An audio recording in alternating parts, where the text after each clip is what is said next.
Like a shot heard throughout the racing world, rookie sensation Danica Patrick has backed up the hype as the pole sitter in Kansas on this 4th of July weekend. Danica has lit the fuse, so strap in and get ready for the boom. Major League open wheel racing, which has been around almost as long as the automobile itself, is truly an American sport, having gotten its start on the many local dirt ovals that dot this great country of ours. Now, almost 100 years later, the INDYCAR Series is in America's heartland for the 4th of July weekend. Kansas Speedway, a state-of-the-art 1.5-mile track that's seen either an American driver or team win every race held here, including last year's thriller, the second closest finish in INDYCAR Series history. Vitor Mira drops back just a bit now. He pulls up alongside, and at the line, whoa, Buddy Rice takes the win. With Rahal Letterman drivers sweeping the top 3 spots in qualifying, one wonders if pole sitter Danica Patrick can today write a new chapter in the sport's 100-year history. Stay tuned to ESPN and find out. It's all next. The green flag is out and we are off and racing. Dan Weldon has just won the Indianapolis 500. 2005 INDYCAR Series is off.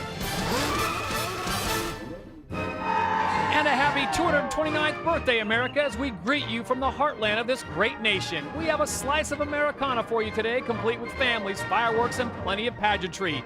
We are expecting a capacity crowd at this great facility, including some of our nation's servicemen and women. And we welcome you to Firestone Race Day here at beautiful Kansas Speedway. Hello once again, everyone. I'm Todd Harris. Well, it is a Rahal Letterman barrage. They have kept up the momentum that they had from last year in that photo finish where Buddy Rice edged out teammate Vitor Mira. Now add in another piece of the puzzle, Danica Patrick. That's right, she has the pole for Kansas. What an impressive performance off the heels of her tremendous showing at the Indianapolis 500, where she became the first female ever to lead a lap at the Indy 500. And then in qualifying, she goes out and lays down a 2:14.668, just edging out her teammate Buddy Rice. Win a pole, famous for a day. Win a race, famous for life. We'll find out what she does with it. Right now, let's check in with Dr. Jerry Punch. Well, thanks, Todd. Not since Dorothy and the Wizard of Oz have we seen such a whirlwind surrounding the fortunes of a daring young woman here in Kansas. And Danica, you captured the headlines and the hearts of America way back in May when you were one squiggle away from being the pole sitter at the greatest spectacle in racing. You've done it here this weekend. What does this mean for you? It's very satisfying. I was almost as nervous before this qualifying as I was for Indianapolis, because when I have the possession of a pole-capable car, I want it to be a pole car. So, you know, I was nervous, and I wanted to make sure that I went out there and gave it all and didn't make mistakes. And you know, I was just nervous. So, but it pulled through, and the whole team pulled through. I really shouldn't have doubted them, should I? Starting up front, one thing, staying there, something else. What's the key to being there at the end of 300 miles? Well, I think that this is a momentum track, and I think that you need to, kind of like Indianapolis and lots of the big tracks, you need to get through traffic quickly, not to get caught up with lap traffic and or with somebody that's in front of you that isn't as fast as you are. So I think it's going to be a matter of being smart, but not losing your momentum out there. Hey, thanks for your time. Good luck today. Thank you. Well, this could be an historic day when one determined daughter outshines 21 other sons in the starting field. With 2 of those sons, here's Vince Wells. Well, Doc, last year only 51/10,000ths of a second separated these 2 men at the finish line. Buddy Rice winning this event and Vitor Mira finishing runner-up. In fact, it was the second closest finish in IndyCar history. They were about this close at the finish line. Buddy, we know that teamwork plays an integral role in getting the cars set up appropriately, but how about once that green flag flies, what's the strategy of teamwork at that point? Well, really, I mean, unlike some of, you know, like with the guys that in Cup and stuff, there's really not a whole lot of team strategy that goes into it. It's kind of everybody for themselves, and one good thing is we got all 3 teammates up front, so that might actually help us. Kind of like what happened last year with Vitor and I running together for the last 20 laps. It was good to have your teammate there on the outside. You knew what he was going to do, and we were going to, you know, make sure we did it cleanly, and I think that's what's going to happen here today. But you know, this is a long race. It's a handling track, and we could string out. Each one of us has a little bit different setup on the car, so hopefully all three of us can stay up there. We'll have to wait and see. Vitor, the team finished 1-2 here last year. Now you've taken the top 3 spots in qualifying. Why is Rahal Letterman so good at Kansas Speedway? I think it's a combined thing. I mean, we work so much here, and not only on the 1.5 miles, but everywhere. But I think 1.5 miles we are paid enough pretty good. The thing is, I mean, even improved this year, having 3 cars and Menards, Jones, Mandeville coming on board for us since the beginning of the year. We have a triple of the information at the same amount of time. So that's what I think. That's what is making good. And also Honda is giving us, I mean, plenty of power. So that's what it's the whole combination. Rahal Letterman incredibly strong as they get ready to go today. Jamie? Well, Vince, Danica Patrick certainly has a strong support group behind her. It's her family, her mom, her dad, her sister, and her fiance, Paul Hospenthal. Yes, I'm sorry to say Danica Patrick is going to become a wife later this year. And Paul, I know you had no prior knowledge of racing coming into this when you started dating Danica. What is it like being the man in her life? Well, that's right. Yeah, I'd never seen a race before, so it's interesting for sure. But, you know, I'm just out here to support the person that's going to be my wife, and it wouldn't matter what she's doing for work. So it's racing today. I know she was nervous qualifying yesterday. How was she this morning when she woke up? Not too bad this morning. She's always a little nervous every day, but I think she's just the right amount of nervous. And we'll talk to her mom, Bev Patrick, we've seen many times shedding tears. Bev, what does 4th of July weekend usually mean to your family? Well, it's usually another race weekend for sure. We've been racing for, 10, 11 years now, so racing's just a part of our life, and it seems to come with holidays and sunny summer days. So, just happy to be doing this Indy Racing League. Well, this is certainly the biggest time in Danica's life. Her family will be anxiously watching as she tries to take home her first IndyCar win. Todd? All right, thank you very much, Jamie. And just an update, TJ Patrick, Danica's dad, is here, but when it gets close to race time, he practically goes into witness protection. He goes into hiding and gets nervous. You want to get involved? Put down the brat and log on. Will Danica Patrick win this weekend's race in Kansas? Log on to ESPN.com. Get involved. We get set to go green when we come back.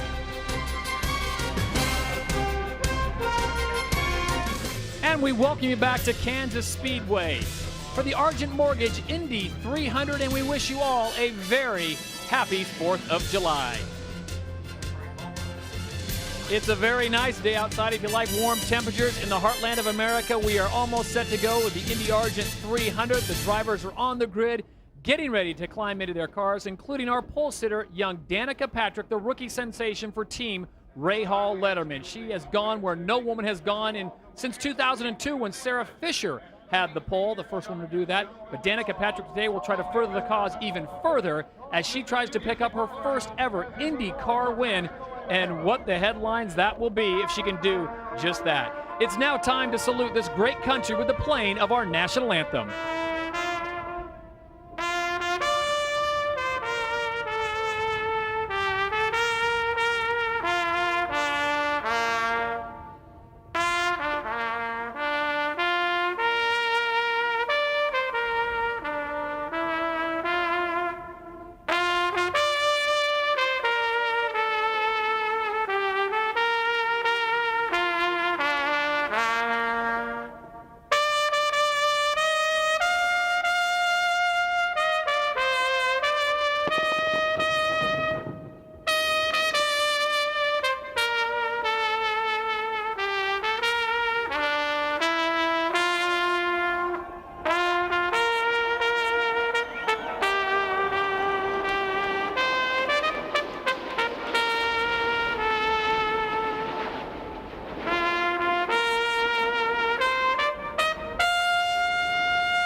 And our thanks to 93-year-old Tony DiPrato doing the honors for our national anthem today at Kansas.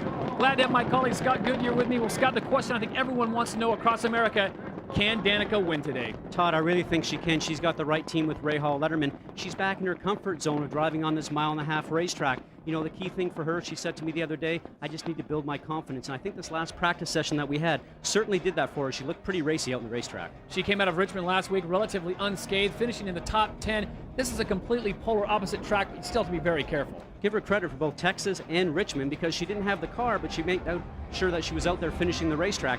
Here, it's all about drafting. It's running side by side, keeping your foot on the gas, that's the key thing here in Kansas. No question about it. But we have had incidences, though, where it has not worked out. This is last year's finish with Vitor Meira and Buddy Rice. They go neck and neck. Now, you can go 2 wide here, Scott, but it seems like when you go 3 wide, that's when the problem starts. Look on the top side, 55, Kotsky Masura tries to make it 3 wide going into turn 1. Can't get the job done. It narrows up through there, ends up in a big crash. 2 years ago, Felipe Giafone, who were right on board, gets tangled up with Dan Weldon. The key thing here, though, you have to run in your grooves all the way through the turn. There's almost some lines in there from when they paved the racetrack, and you have to be cautious to make sure you stay in your lane. Brian Barnhart in today's meeting said, guys, it's all about you. Take respect out there to each other, and you end up finishing this race. Well, this is a great opportunity also after Richmond as we come to this beautiful speedway, 55 feet wide, for a lot of the big names to maybe regroup. You know, they have to. You know, last week at Richmond, we had a lot of big names actually falling out of the race. Look here, Sam Hornich Jr., car was fast all night. Just came around him in turn 1 and 2 and ended up having a crash. Here, Tony Kanaan, who hasn't crashed in 2 years, at Nazareth in 2003, almost takes out the leader here with Elio Castroneves going through this sort of situation here with Darren Manning. You know, all these crashes from these big names, it's just not a night that these guys were actually very focused sometimes. No question about it. We have got a great race on tap for you today. It should be very good, but look at the parity here at the IndyCar Series. Dan Weldon winning the Indy 500 with a Honda. Thomas Scheckter gets the win for Chevy at Texas, and Elio Castroneves last week has his Toyota on top of the podium at Richmond. Right now, let's send it back down to pit row and our Dr. Jerry Punch. Thank you very much, Todd. As you mentioned, points leader Dan Weldon, almost invincible early in the year, winning 4 of the first 5 events on the year, including 2 on mile-and-a-half tracks like Kansas. But this weekend, yesterday, you struggled finding the handle here. Why? I don't think it was a handling issue, and I don't think it was a Honda issue. I mean, Honda continued to give us fantastic engine power. The biggest problem was we just had no speed in the car, and it's something we really got to work on the super speedways, because I get so upset when I qualify so bad, and we really don't understand why, and that's the truth. Certainly Brian Herter and myself have struggled this weekend with speed, but I'm sure we're going to have a good car in race trim. It just makes it very difficult when you got, I mean, Schechter's obviously very quick on these super speedways right now, and so we're up against it, but we'll see what we can do.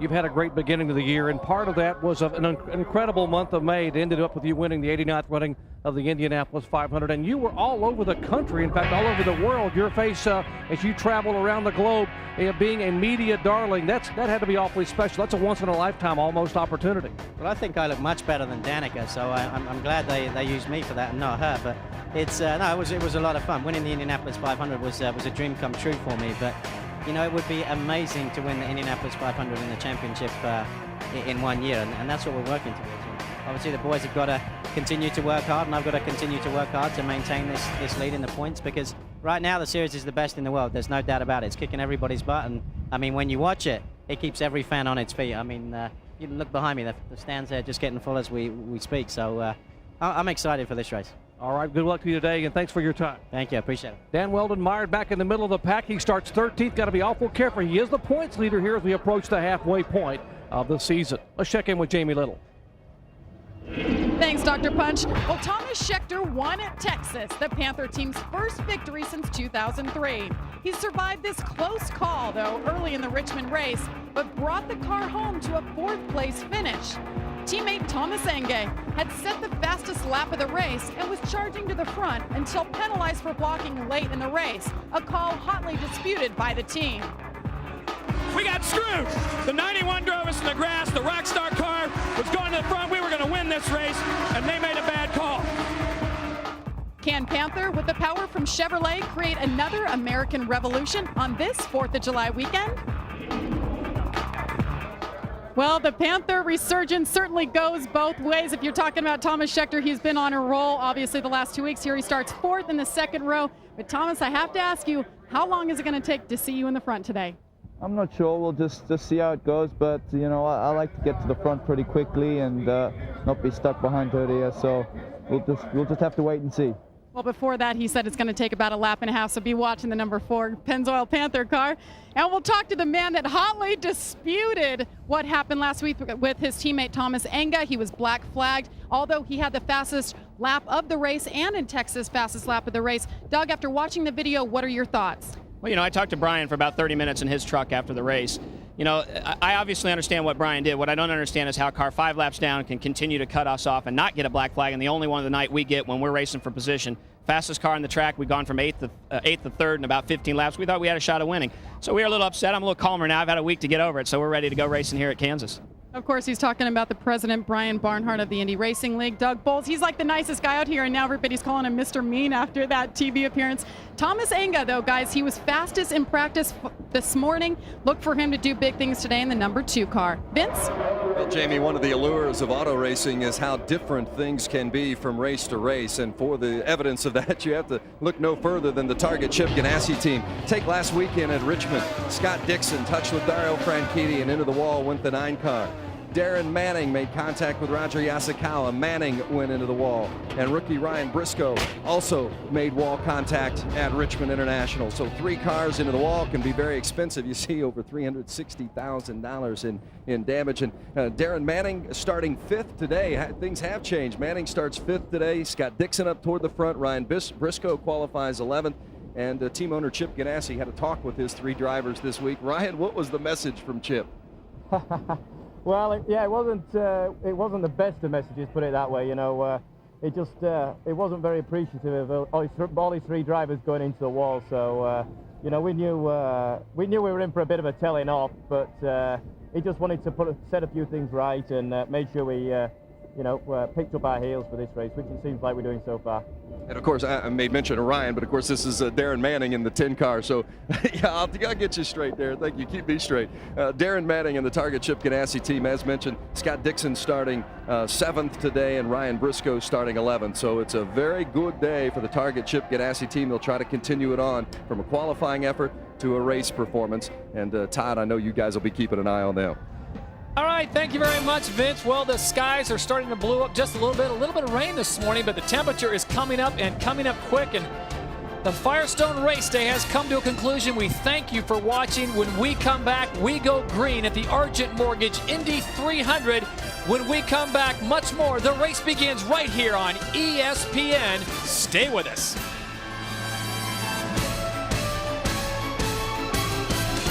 Welcome back to the Argent Mortgage Indy 300 here on ESPN. Well, earlier in the week, it was Indy Fest in downtown Kansas City. Gives the fans a chance to get up close and personal with their favorite drivers.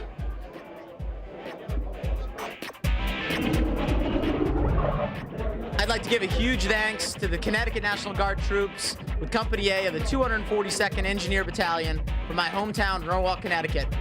Thanks a lot.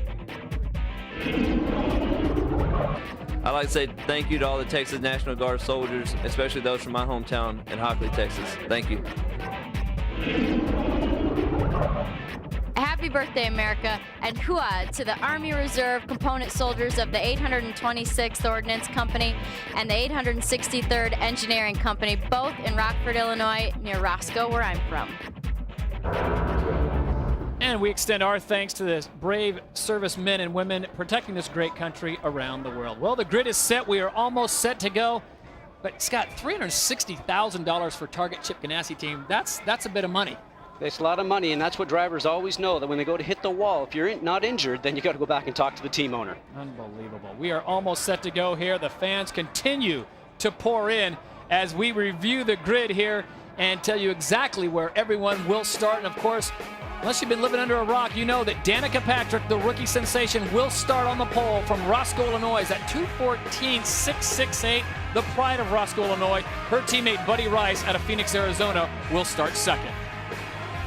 The whole thing right now, Vitor Meira, part of that Rahal Letterman group, you know, he's got to keep the Chevrolet of Thomas Scheckter behind him. You heard how anxious he is to get up front. He doesn't like to be behind. The Brazilian, the South African. We continue the international theme on row 3. Darren Manning from North Yorkshire, England, and Edinburgh, Scotland's Dario Franchitti, now living in Nashville, Tennessee.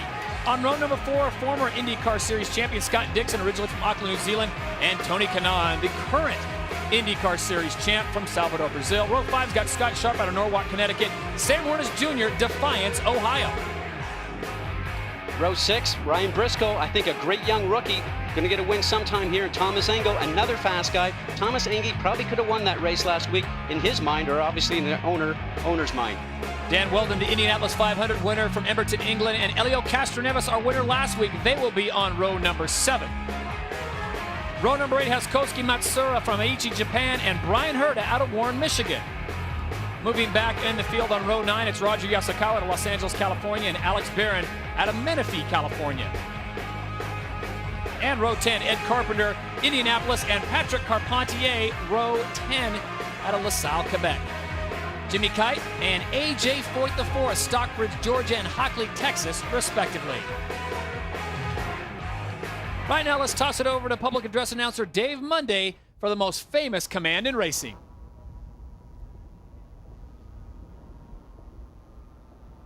And now, race fans, it's time for the most famous words in motorsports. Please welcome from the real Gilligan's Island, Randy Silvers, to give that command. Drivers, start your engines!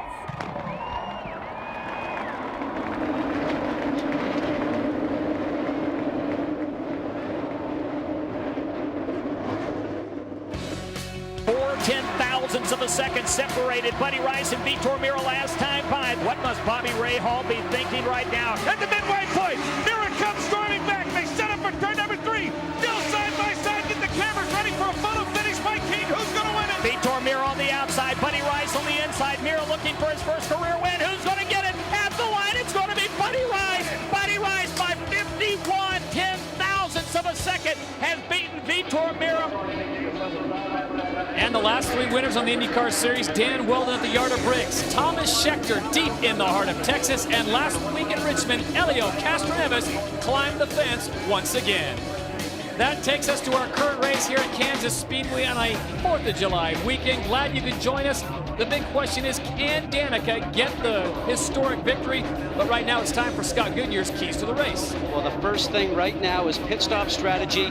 I'm going to watch for the situation right now with Penske. He's a bit further back, doesn't have the fastest race cars, so I have to say watch for him to actually go off stride right now on this situation. Like I said, keys to the race, the pit stop strategy is number 1. The second thing on my list right now is going to be drafting. We talked about you have to be able to run in the draft with all these people around you, all that dirty air. All the drivers today have talked about that. 2x2 as they run at 215 miles an hour.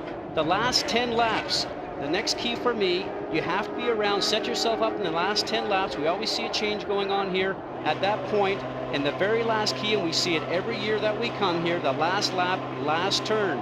Last lap, you see guys going in turns 1 and 2, trying to set themselves up for turns 3 and 4. And how many times have you seen the last turn play a key in the winner of this race? For instance, Sam Hornish, always getting the situation handled in those last 2 turns. And a quick piece of updated information just from Vince Welch down in the pits. Roger Yasukawa has replaced an engine. Scott, we saw him running earlier, only ran 10 laps this morning in full tank practice, so Yasukawa has swapped out an engine. That means he will start in the back of the field. As we set it down in pit row one more time, and here's Dr. Jerry Punch. Thanks, Todd. Mere thousandths of a second separating the cars out there, so a second or 2 saved in here can be the difference between winning and losing on race day. Now, that hunt for milliseconds can cause miscues, and a year ago, it indeed did just that here in the Klein Tools team. Dan Weldon, a miscommunication. He tries to leave early. He shears the hose off, the fueling hose, pulling over a methanol tank full of methanol. Fortunately, there was no fire and no serious injuries, but understand and appreciate how much pressure these guys are under on race day to get these cars in and out in a hurry, and particularly today, take a look here. The green flag is yet to wave, and it is 98 degrees here on pit road. A lot of pressure to perform in the heat. Vince Welch. Tim Cindric calls strategy for Elio Castroneves. You were a winner last week at Richmond. Now you're on the big track, more of a horsepower track, and you qualified only 14th. How do you stay up front? Yeah, Richmond was a great day for us, a great night, I should say, especially being in Marlborough's backyard. This weekend, with a 2-day weekend, we really decided to focus on race setup. So starting where we are, we've got a bit of work to do, but I think we'll be in good shape once it starts. Let's go to Jamie Little. Well, Vince, 3 of the last 4 drivers that have won here were American drivers. The first one, Eddie Cheever. Well, he's back as team owner for number 51 and 83, coming off your best finish of the year last weekend. Eddie, how did that boost the morale coming into this race? It was really good for the drivers, engineers, and the mechanics, because that was a circuit where handling was really important. We're right back here on a super speedway where there's other issues you have to work with, but the team is happy. Both drivers are happy with the car this morning and full tanks, and this is a very bizarre race. We have 20 guys chasing one girl. It'll be exciting. Very interesting, and definitely Alex Barron and Patrick Carpentier have an uphill battle on their hands. Todd? All right, thank you very much, Jamie. The crowd is starting to settle in. There's still people pouring in here as we take you around the track on board. First will be Patrick Carpentier, the Canadian, part of that Red Bull Cheever Racing team. Then it is Scott Dixon, the New Zealander. He is a former champion on the INDYCAR series, the number 9 for Target Chip Ganassi. This is Dario Franchitti, number 27, part of the Andretti Green team, the Arca X Honda. And Darren Manning, another Target Chip Ganassi car involved in that accident last week in Richmond. The man who won in Texas, Thomas Schechter, number 4, going back to the platinum look. No more yellow paint. And the lady of the day, Danica Patrick. Can she do it? Can she pick up the first ever victory here at the INDYCAR series? Well, as you heard Dr. Jerry Punch say, the temperature is very hot, 98 degrees on pit row, and it's just about to get a little bit warmer. The Argent Mortgage Indy 300 is off and running, and Danica Patrick has the pole.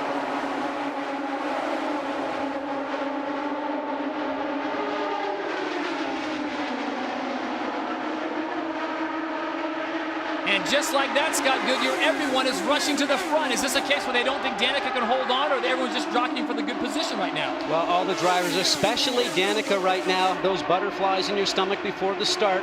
I know that she probably wants to lead the first lap, but Buddy Rice probably has to think different about it. And it is Buddy Rice. Buddy Rice, her teammate, not protecting Danica right there, decides to get out front. But Scott, in practice this morning, he was the fastest by far. One of the fastest guys. You know, right now you see Thomas Schechter in the silver platinum car for Pennzoil starting to have a look. You know, he certainly has been sort of sitting back in their last couple of races and waiting to the end, but that certainly doesn't seem to be the case today. And there's Tony Kanaan in the green and white 7-Eleven car starting to actually work his way up towards the front. Well, technically it's not a restart, but Tony Kanaan may be the best in the business on starting from the slow position and jumping up as he moves up. There you see the sparks coming off. The cars are fully loaded right now. Scott, tire temperature should not take long for them to come up. Not in this heat, actually. You know, the cars have been sitting out there on the line, so the tires certainly get heat just from the sun beating down on them. But Tony Kanaan, we talked about him. He was very quick, even in warm-ups this morning. You know, a lot of the other Andretti Green guys have been struggling this weekend, but he and Dario Franchitti seem like they've certainly got it handled here this weekend. On board with Thomas Schechter, number 4, right there behind your leader, Buddy Rice. Tony Kanaan on the inside, the number 11, 7-Eleven car for Andretti Green Racing, and there's his teammate on the outside, number 27, that's Dario Franchitti. If you're Ray Lito and Rahal Letterman, are you panicking right now because Danica Patrick has gone from 1st back to 6th position? Well, you know, she did that the last couple of races, and she actually sat back and started to learn. Remember, she just said... Too short, it's too short. You need 5th and 6th here. 5th and 6th. She was running 4th in warm-up this morning. I heard her say in the radio. And the key thing right now, she's in that draft that we talked about. You get more RPMs in the engine, higher speed, running with the group than you do by yourself. So she's going to have to start selecting 5th and 6th. Otherwise, she's going to end up having the car running on the rev limiter.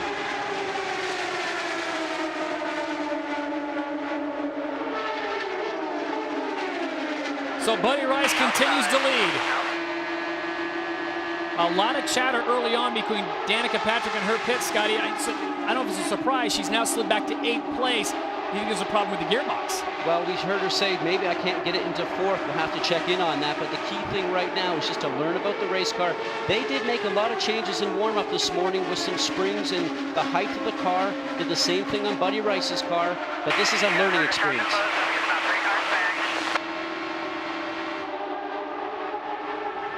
There's the race at the front. The number 4, that is Thomas Schechter getting awfully close to the 27 of Dario Franchitti. Unbelievable performance right now as Buddy Rice continues to lead them. There we go on board with Dario Franchitti, and look at this, Thomas Schechter on the outside getting a run on Buddy Rice, and Dario Franchitti's going to make it 3 wide. We talked about that 3 wide before. It just doesn't work sometimes. Look at the back of Thomas Schechter's car, move around, and he comes down right on Buddy Rice. Forcing Buddy Rice almost below the white line, and Rice is not going to yield that line, but he has to because Schechter and the Chevrolet gets past him. Not only does he get past, so does Dario Franchitti, and it looks like Tony Kanaan as well.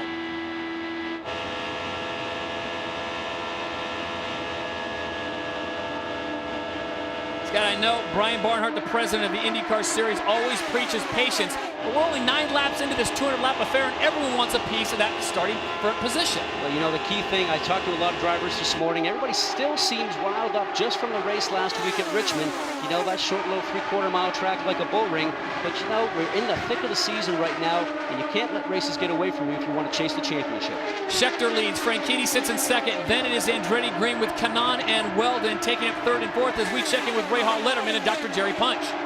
This team down here not at all very happy with what happened a moment ago to their driver, Buddy Rice. They called over the Indy Racing League official to voice their concern and their anger. Now, Buddy Rice has already been on the radio, said he's got a tire pressure buildup problem in the right front. That's why he has a little bit of a handling problem. Remember, it was about 12 to 14 degrees cooler this morning in the practice than it is right now. It is a scorcher here at race time.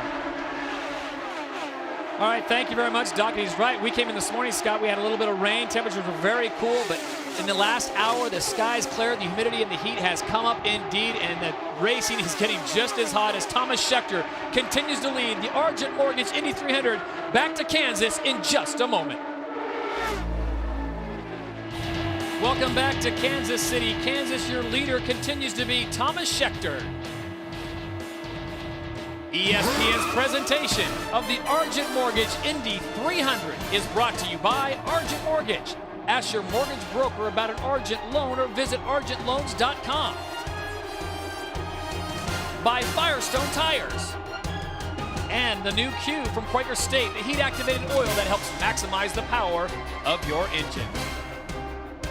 Well, this is the 4th race that Schechter has led this year. 3rd time he's led in 4 starts at Kansas, but the biggest mover may be Dan Weldon. He started 13th, and now the Indianapolis 500 winner, Scott Goodyear, is up to 4th place.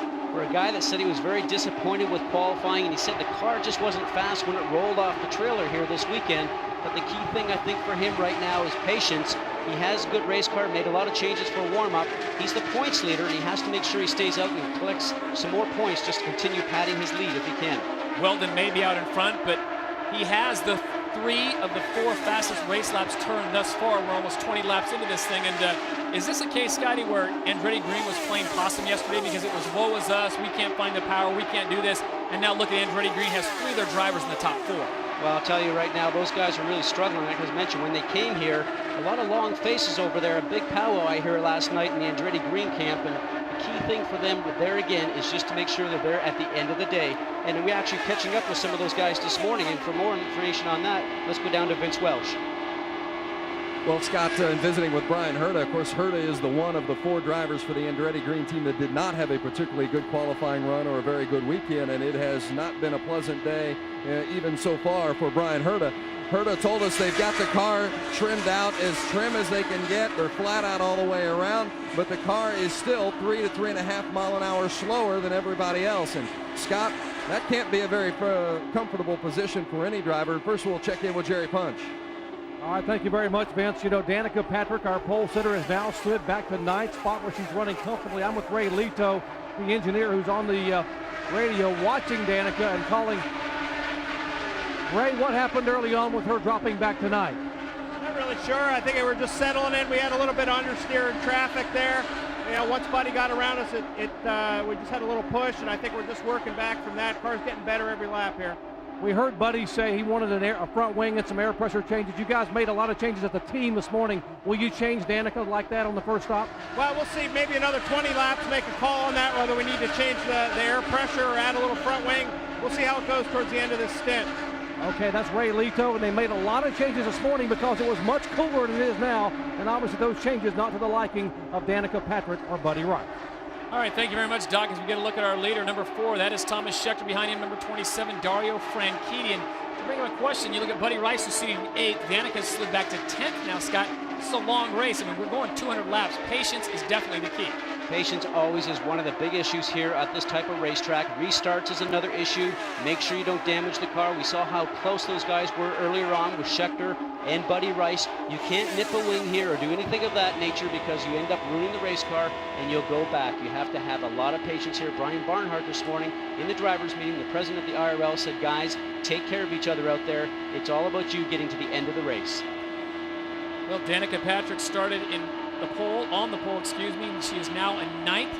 Her teammate Buddy Rice just ahead of her in 8th as we take a look at the Firestone telemetry with Thomas Schechter. 212 miles an hour No surprise there with 100% throttle, Scotty, but that 3-point-plus G is kind of a surprise to me. I mean, we saw those at Texas and Richmond with a high banking, but here, I guess it's a little more gradual, but the speeds they're carrying, I guess it compensates for it. 15-degree banking here, Todd, versus that 24 that you have at Texas. The key thing, that's what the best thing about Texas is that's where you get that third lane from. Just the drivers feel a lot more grip up in that third lane. Here, the cars have to work really, really well to get the handling through the turns, but you see that these guys, they don't lift their throttle. I mean, 10,300 RPM with those engines. It's amazing. Maybe the good news for Rahal Letterman right now is that man, number 17. That is Vitor Meira, currently sitting in 5th. Behind him is Sam Hornish Jr. Want to wish a very happy birthday to Sam Hornish Jr., who turned 26 years of age yesterday. I don't know about you, but I wouldn't turn over an expensive car like this to a 26-year-old. Well, he's driving for the Dream Team, as he called it, with Roger Penske. Second year with the team. Remember, he went out last year, first race, won at Homestead. That was a dream situation from the young man from Defiance, Ohio.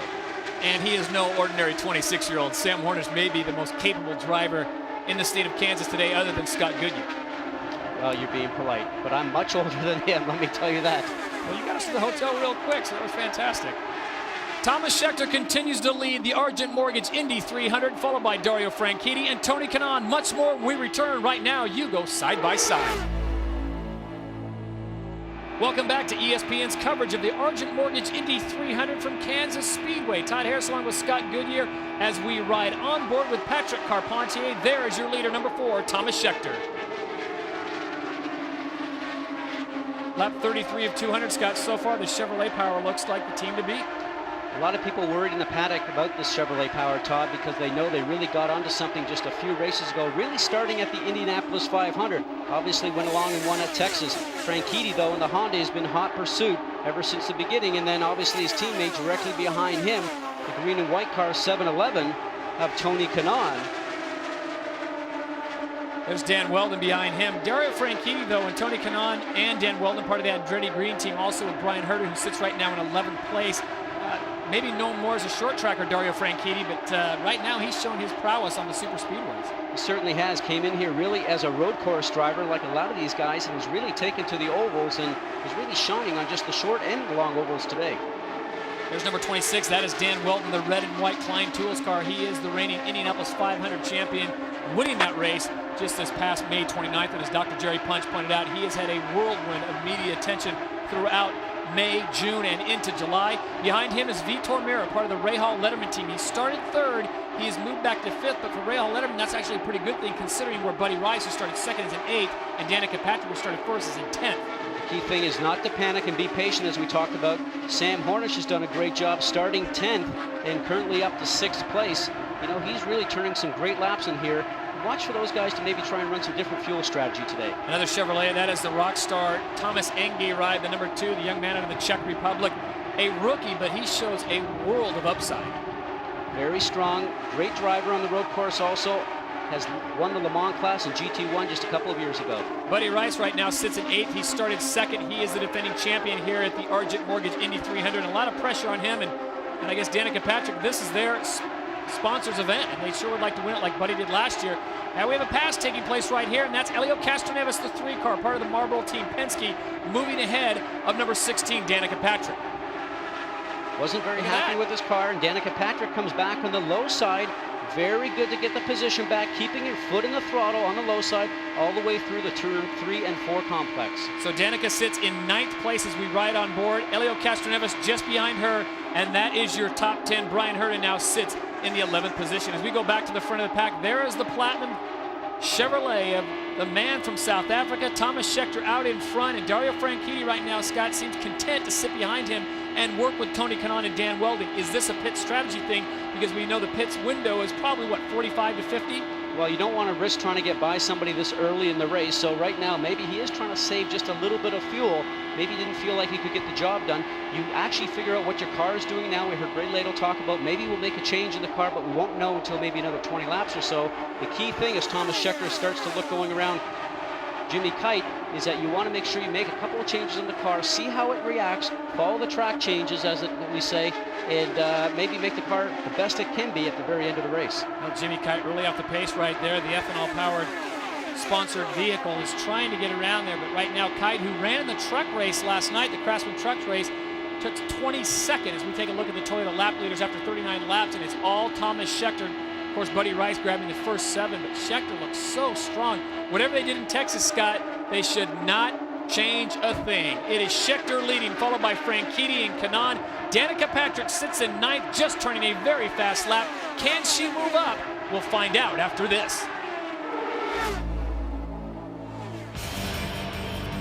In 2 weeks, join our colleagues Marty Reed and Mike Dunn for the NHRA Power Race Series as they move on to Denver for the Mopar Mile High Nationals. Catch qualifying Saturday night on ESPN2 at 8 Eastern and final eliminations on ESPN2 Sunday at 9 Eastern. The Mopar Mile High Nationals are also available in high definition on ESPN2 HD. Call your cable operator or satellite provider today. Back at Kansas Speedway, Thomas Scheckter continues to lead the 4. Panther Pennzoil car is out in front and running strong as we saw just moments ago in our Toyota lap leader. Scott, is this somewhat of a surprise to you? Not really, because they try to make a statement right now. You know, they're trying to get Chevrolet to stay in this sport. Right now, Chevrolet is looking at maybe leaving at the end of this year, so I'm sure they're trying to convince some people at General Motors that this is the situation that they can run for them. Well, shifting manufacturers over to the Honda. This is the Andretti Green team. They run the Hondas, and it's Dario Franchitti who sits in 2nd, Tony Kanaan in 3rd, Dan Weldon in 4th, and Brian Hurd in 11th. And I guess for Michael Andretti, you got to be pretty happy with your whole team is in the top 11. Certainly is. And the Marlboro car you saw on the apron coming in, looks like Sam Hornish Jr. will be one of the first guys to pit. We thought pitting would happen sometime around lap 50. We heard that the Rahal Letterman group would be in around lap 50 also. So Sam Hornish Jr. rolls the dice early, possibly trying to get out of sequence. He is the first one coming down pit lane. And it looks like another driver. It looks like Ed Carpenter will also join him on pit lane as we send it down to Vince Welch. Sam Hornish Jr. celebrated his birthday yesterday. He has been 2nd place here twice, and they believe they've got a shot to contend again today, but it must be an error-free day. They are particularly strong in the pit lane, but they're going to go a lap down, making that green flag pit stop. Well, Scott Goodyear, do you like that strategy? Well, as a driver right now, you're sitting there thinking, man, if a yellow can come out, this can certainly help me. But these guys will all be in sometime in the next 2, 3, or 4 laps, Todd. Elio Castroneves, the teammate to Sam Hornish Jr., decides to come in 1 lap later. So Tim Cindric and Roger Penske doing something here, Scott. Is this a strategy thing, or do you think they really needed to come in at 50? Well, they're checking the fuel mileage possibly, you know, to come in maybe a couple of laps before the rest of the Toyota cars. Are they getting the same mileage? Hard to say, but sometimes you want to be safe. As we're watching on board right now with Thomas Scheckter, who's actually on the apron coming through turns 3 and 4. He's now starting to come onto pit road. Remember, from 210-15 miles an hour down to 60 miles an hour, Todd. Now, what happened to the theory? You always pit with the leader. Let's check in with Vince Welch and find out. Thomas Scheckter has led more laps at this racetrack than any other active driver, and he has had a dominating performance so far today. There will be no changes to the car. He says it has been running extremely smoothly, tires and fuel. Jerry Punch? Danica Patrick complaining of an understeer problem. Push in the car. They made a front wing adjustment. Slight air pressure as he is down and away. Next time by, her teammate Buddy Rice. Danica Patrick doing a little bit of a burnout leaving pit road. And here is Buddy Rice coming on, their fellow front row starter. Buddy has a major problem with push. He has asked for 4 complete turns of front wing. That is a huge adjustment for Buddy Rice. He could not get the car to turn at all in the corner. He is down and away. Well, for the Rahal Letterman group, a great job of pitting other than Danica getting that little burnout right there. But for Buddy Rice, 4 turns, Scott, that's huge. Well, we talked one of the keys to the race was pit stops. Be perfect in pit stops. That could have been a bit of a catastrophe as we watch right now. With Dario Franchitti coming in, and Andretti Green, one of the best guys in the business for pit stops. 4 tires going on, though, at 30 gallons of methanol fuel. Doesn't look like any changes on the car so far. Wow. Gets the wave out right there. He's up towards the front. Only a few pits are filled up in front of him, so he doesn't have far to go to get on the racetrack. Behind him is Tony Kanaan just pulling into his slot. That is Thomas Enge, and we send it down to Dr. Jerry Punch. Oh, Vince. Guys, Tony Kanaan in for his stop. He crashed last week at Richmond, ending a streak of 24 straight races running at the finish. The car has been good today. They are making a tire pressure adjustment, but no chassis change. I knew that sounded like Vince. Dr. Jerry Punch, Vince doing a great job on those last pits, and you put it out, Scotty. Andretti Green looks almost flawless as Dan Weldon now becomes the fourth and final member of that team to come in. The pressure's on the team also. Watch these guys work quickly. How fast these guys get the tires changed? Just about 6 seconds usually. Fuel's in, waiting for the fuel. Driver gets the notice and off he goes. 10,300 RPM, drop the clutch, and that's the best time for a driver during a pit stop. 9.8 for Dan Weldon as he comes back out onto the apron. So Weldon makes really the final pit of the entire sequence as they come through. Once again, we'll find out where they are. Right there's Dario Franchitti, number 27 on your left, and Scheckter behind him, number 4, as we go on board with Thomas Scheckter.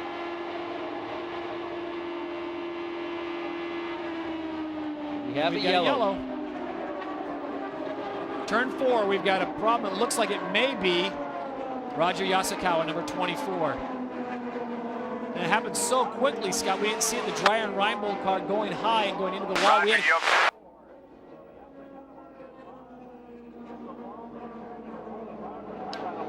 well, they asked him if he's okay. He is moving. He's not responded back as of yet, but there's the steering wheel coming off, which is the indication to the safety guys that are coming up in the Delphi truck that I'm really okay. The headrest pieces come off and he'll climb out. Had a bit of a tough weekend, as we mentioned. Changed the Honda engine in there. Was slow in warm-up this morning. Didn't know why. I asked Robbie Buell. He said, not sure. We're just going to change it for safety's sake. But they were already down 2 laps from the leaders, so they really had a difficult time. Let's look at this one more time. The 24, Roger Yasukawa, just gets loose. Looks like it just breaks loose there, Scott, as he comes into 4. It certainly looks that situation. It's a back end, really just wants to swap ends with the front. We showed on a video earlier the same thing with Sam Hornish at Richmond last week. That's when the car is just very normal. There he's already hit the safer barrier that's up on the top side. That's a steel and energy reduction system that they have around all the cement walls here. But, you know, we used to call it the softer wall. Then actually, once a few guys hit it, they said, hey, it ain't soft, guys, I'll tell you that. So Roger Yasukawa's day has come to a conclusion. We had a chance to visit with him yesterday. He's a little bit under the weather, fighting a bit of a virus bug. Wish him the best. Good to see him out of the car.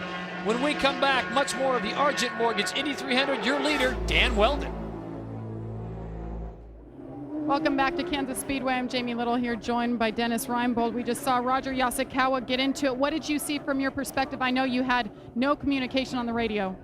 Well, no, after he crashed, I asked if he was okay, and I didn't hear from him, but saw him get out of the car. He may have already pulled the earplug. So, yeah, it looks like we don't know what happened. The car was running pretty well up until then. The first stint, we kept getting a little bit better, so we were looking forward to kind of bunching up and being able to go racing today, but just wasn't going to happen today.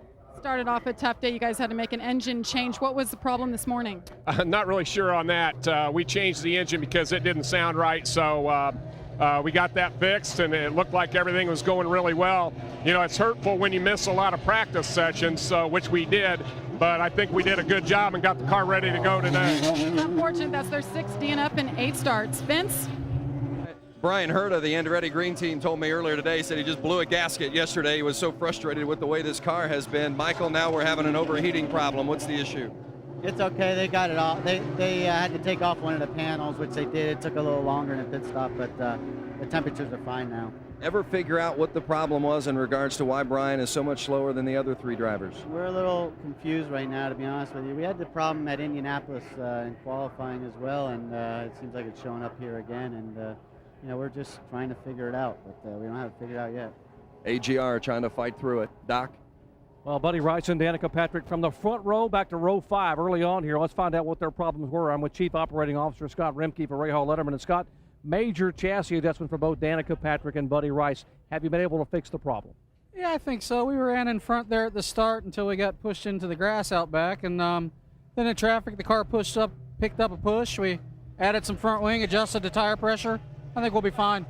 The boss man, Bobby Rahal, on vacation in Greece. It is 9 p.m. in Greece, where he is watching via satellite right now. Have you heard from the boss? Haven't heard from him yet, but I'm sure we will. All right, Bobby Rahal, very interested in what's happening here on a family vacation in Greece, hoping to get a 1-2-3 finish for his Rahal Letterman teams. Guys? All right, thank you very much, Doc. Well, just moments ago when Danica Patrick was in the pits, we commented on her little burnout there, Scotty, and it wasn't Danica's fault. It was not a rookie mistake as we listen in on the radio. Nice job. Okay, put on the brakes, keep the revs up. We're filling up with fuel, so wait on it.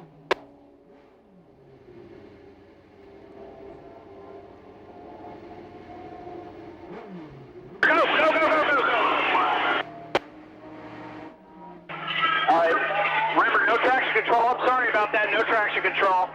All right, it's green, it's still green. Watch your traction control down there. Now you hear this there, traction control. What you're trying to do is get the car launched and get out and get those tires spinning, as she did a great save. The key thing though is once the car starts to slide and get its attitude, you're expecting the horsepower to the rear wheels to sort of carry you through to the next phase, get yourself up to 60 miles an hour. With traction control still on, what ends up happening is that it sort of changes the attitude of the car, Todd, and she did a great save. But you know, we talk about the pit stop and the guys over the wall. That guy just had a scary moment there. You see a car coming towards you at 55 or 60 miles an hour. That's why those guys, we always appreciate them coming over the wall doing those pit stops. As they start to bunch up, lap 56 was when Roger Yasukawa took it into the wall. That brought out our first yellow of the day. Dan Weldon continues to lead here at the Argent Mortgage Indy 300. He won the Indianapolis 500. Can he turn the same trick here in Kansas with Danica Patrick, who was the pole sitter, sitting in 10th? And here comes Weldon with his good buddy Tony Kanaan just on the right side. You saw the silver platinum car back in 3rd and 4th trying to duck underneath Dario Franchitti, and Franchitti closed the door on him and pushed Scheckter down onto the apron here in the middle part of the front stretch. Sam Hornish taking the high line. Here's one driver that's very capable of staying up high like that. He said earlier he loves the high line, always sets his car up to run strong off of turns 3 and 4. That's why we see him run and win so many of these close finishes at these mile-and-a-half tracks. 26 red and white is Dan Weldon, your leader. On the outside, the blue and red, that's the 27 of Dario Franchitti. Behind him, the green and white, the 11 of Tony Kanaan. And I'll tell you what, Thomas Scheckter is just, he's running out of patience. He's just trying to find a slot. Well, that's a good point, Todd, because right now he went into this pit situation first, came out actually in 5th, and it looks now like he has to sit back and sort of regain his composure and not throw this thing away, because he does have a fast race car, but there's a long time to go in this race so far. Just ahead of him is the red and white car, the number 6 of Sam Hornish Jr., part of that Team Penske. So the powerful teams are up in front, maybe the best drivers in the world here at Kansas right now, Scott, doing battle at over 210 miles an hour. We heard some of the drivers talk about changing the front wing because the car is pushing. Anytime you get in a situation like we see right here with the 2 Target cars and the Delphi car of Scott Sharp up high, hear the foot always on the throttle, 100% throttle, as we saw in the Firestone telemetry. And here we go right now with Sharp having a look, high and low, trying to get a run. On board with number 9, Scott Dixon. There he is, currently sitting in 11th. Darren Manning in 12th, and Ryan Briscoe, the rookie, has dropped back to 19th position. Back to the front of the pack, there is your leader, Weldon, followed by Franchitti and Kanaan. That is Andretti Green, 3 members of that we saw moments ago. Talking with Michael Andretti, and Doc Punch, was asking him why Brian Herta's car was sliding back so much. Herta currently sits in 14th. And let's check in with Jamie Little. Well, Todd, unfortunately, Roger Yasukawa was involved in the first incident, bringing out the first yellow. Roger, everybody's kind of confused on what happened. What happened from your perspective?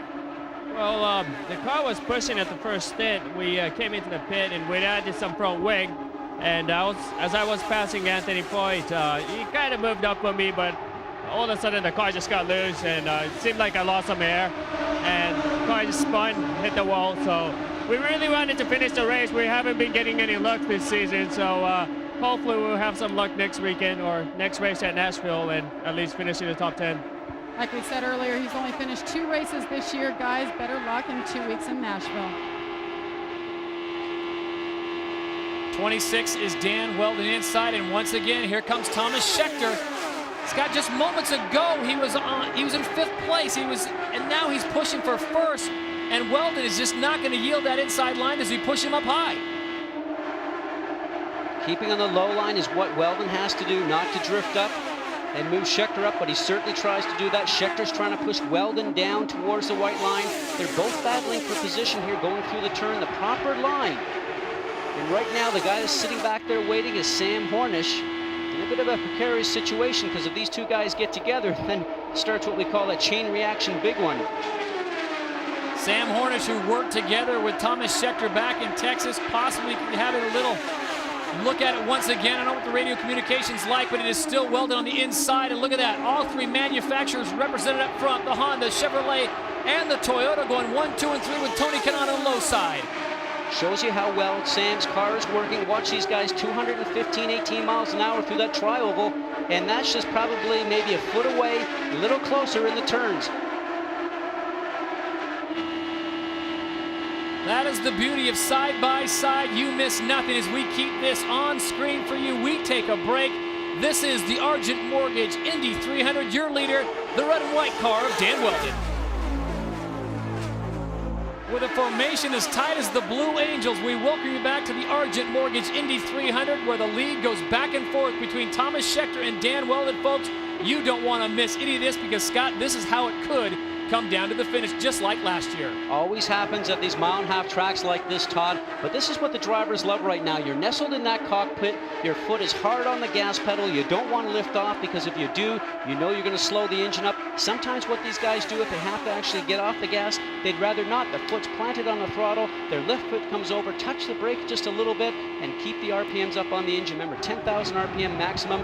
These guys are shifting gears as they're going around right now, keeping this engine in the power band. An unbelievable pace here at the Argent Mortgage Indy 300. Dan Weldon leads. Now Scheckter decides to dip in behind him. Kanaan will go with him. The green and white 11 car of Tony Kanaan now sits in third. And Sam Hornish Jr., the red and white Team Penske car on the outside, and they go into single file line. This makes Brian Barnhart, the president of the IRL, very happy. He loves to see this single file a little bit earlier in the show than being maybe like we've seen sometimes. But right now, Sam Hornish is doing exactly what he thought that he wanted to do, is just to be in touch with the leaders throughout the whole day and be there for the finish. Look how close they are. 1 through 10 separated by only 1.5 seconds, Scott. We know that's what a football field in a second and a half. Thomas Indy, though, may be the biggest on-the-move driver. The number 2 Rockstar car, also on board a Chevrolet, Schecter's teammate, has moved up now to 5th place. No love lost between these two guys in front. Danny Weldon keeps coming out of the turns, trying to run the middle line, trying to put Scheckter up just a little bit high. Scheckter gets on the high side, trying to drive him down, because that's what he wants to do, is try to get him to take his foot off the gas and lose his momentum so Thomas can take the lead. Let's send it down to Vince Welch. Well, one of the drivers that had been running up front, Dario Franchitti, is now back in 6th, but there's no problems. They've been conserving fuel, and they've been communicating on the radio with Dario regularly, updating him on his fuel mileage. In fact, the last time they came over, they told him he had better fuel mileage than both Dan Weldon and Tony Kanaan. And speaking of fuel, Roger Penske had been a little concerned about the fuel for his Marlboro Team Penske car of Sam Hornish Jr., that they had to come in a couple of laps earlier than the rest of the competition, so they're trying to get both Hornish and Castroneves to stay single file to conserve fuel and get better mileage. All right, thank you, Vince. Weldon continues to lead, number 26, the red and white car. Behind him, the platinum colors of Thomas Scheckter, and there is Sam Hornish Jr., the red and white 6 car for Roger Penske. Tony Kanaan sits in 4th.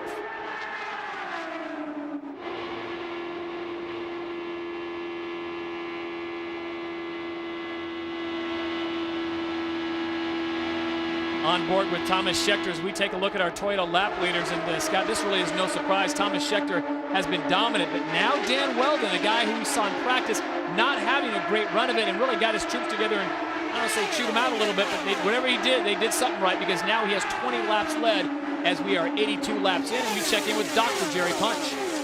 Guys, a lot of confidence down here in the Panther pits for Pennzoil and Thomas Scheckter. They know they've brought their best horse to the Derby, and this horse is galloping now, trying to get by Dan Weldon. This is the same car that sat on the pole at Homestead and sat on the pole and dominated Texas, leading 119 laps. They believe it's going to win 2 in a row here today. Scheckter holding 2nd spot, but they believe they go to the whip late, they will have the car to beat. Thanks, Doc. The warning coming from race control, stay above the white line, and Tony Kanaan right now flirting with that white line, and something he's not afraid to do every now and then. Well, a lot of guys are starting to jockey for position, as we were mentioning, trying to push the other driver around, push their car a little high, move their air around. They don't want to below that white line, especially in the turns, Todd, because you come off that 15-degree banking and it goes directly to a flat portion on the apron and can certainly pitch the car around on you.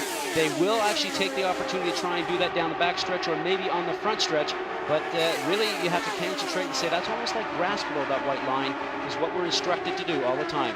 Down the front stretch they come with Weldon as your leader, Scheckter in 2nd, Kanaan sits in 3rd, and this is a fantastic race. We could have pits In 10 to 15 more laps, that will certainly be exciting, maybe the turn of the race. Stick around and find out who wins the Argent Mortgage Indy 300 on ESPN. And folks, a reminder, our next race on the INDYCAR Series, the Firestone Indy 200, Saturday, July 16th, 7 Eastern, 4 Pacific, from the country music capital of the world. The defending champion, Tony Kanaan, will be there on the 1.33-mile oval. It's race 9 of 17 as we get to the halfway point on the INDYCAR Series. We welcome you back to Kansas. Dan Weldon continues to lead, followed by Schechter, Kanaan, Hornish, and Thomas Enge, your top 5. Dario Franchitti has slid back to 6, but as Vince Welch pointed out, they are not panicking down there in gritty green. Scott, is it too early as we approach the halfway point to be talking fuel conservation and maybe rolling the dice a little bit and pitting out a sequence? Well, the key thing, I think, for all these guys right now is to get the handling of the car down. If you have to sit behind the person in front to sort of save a little bit of fuel, as we watch Thomas Schechter right now having a look on the outside of Danny Weldon, then that's what you need to do. We've heard that Penske's trying to do that.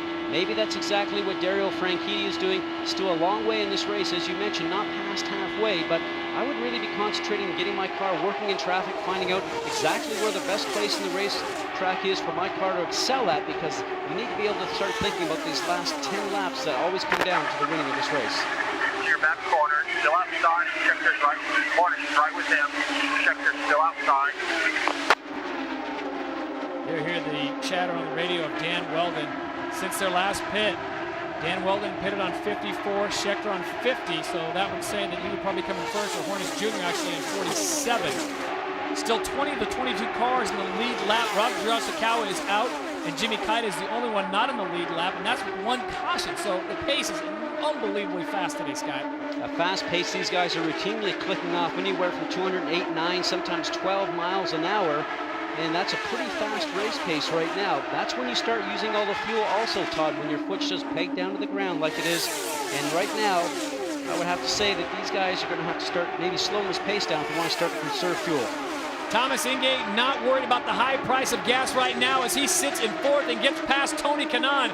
The Rockstar Chevrolet, he has got his foot mashed down right now, and he is moving up the ladder.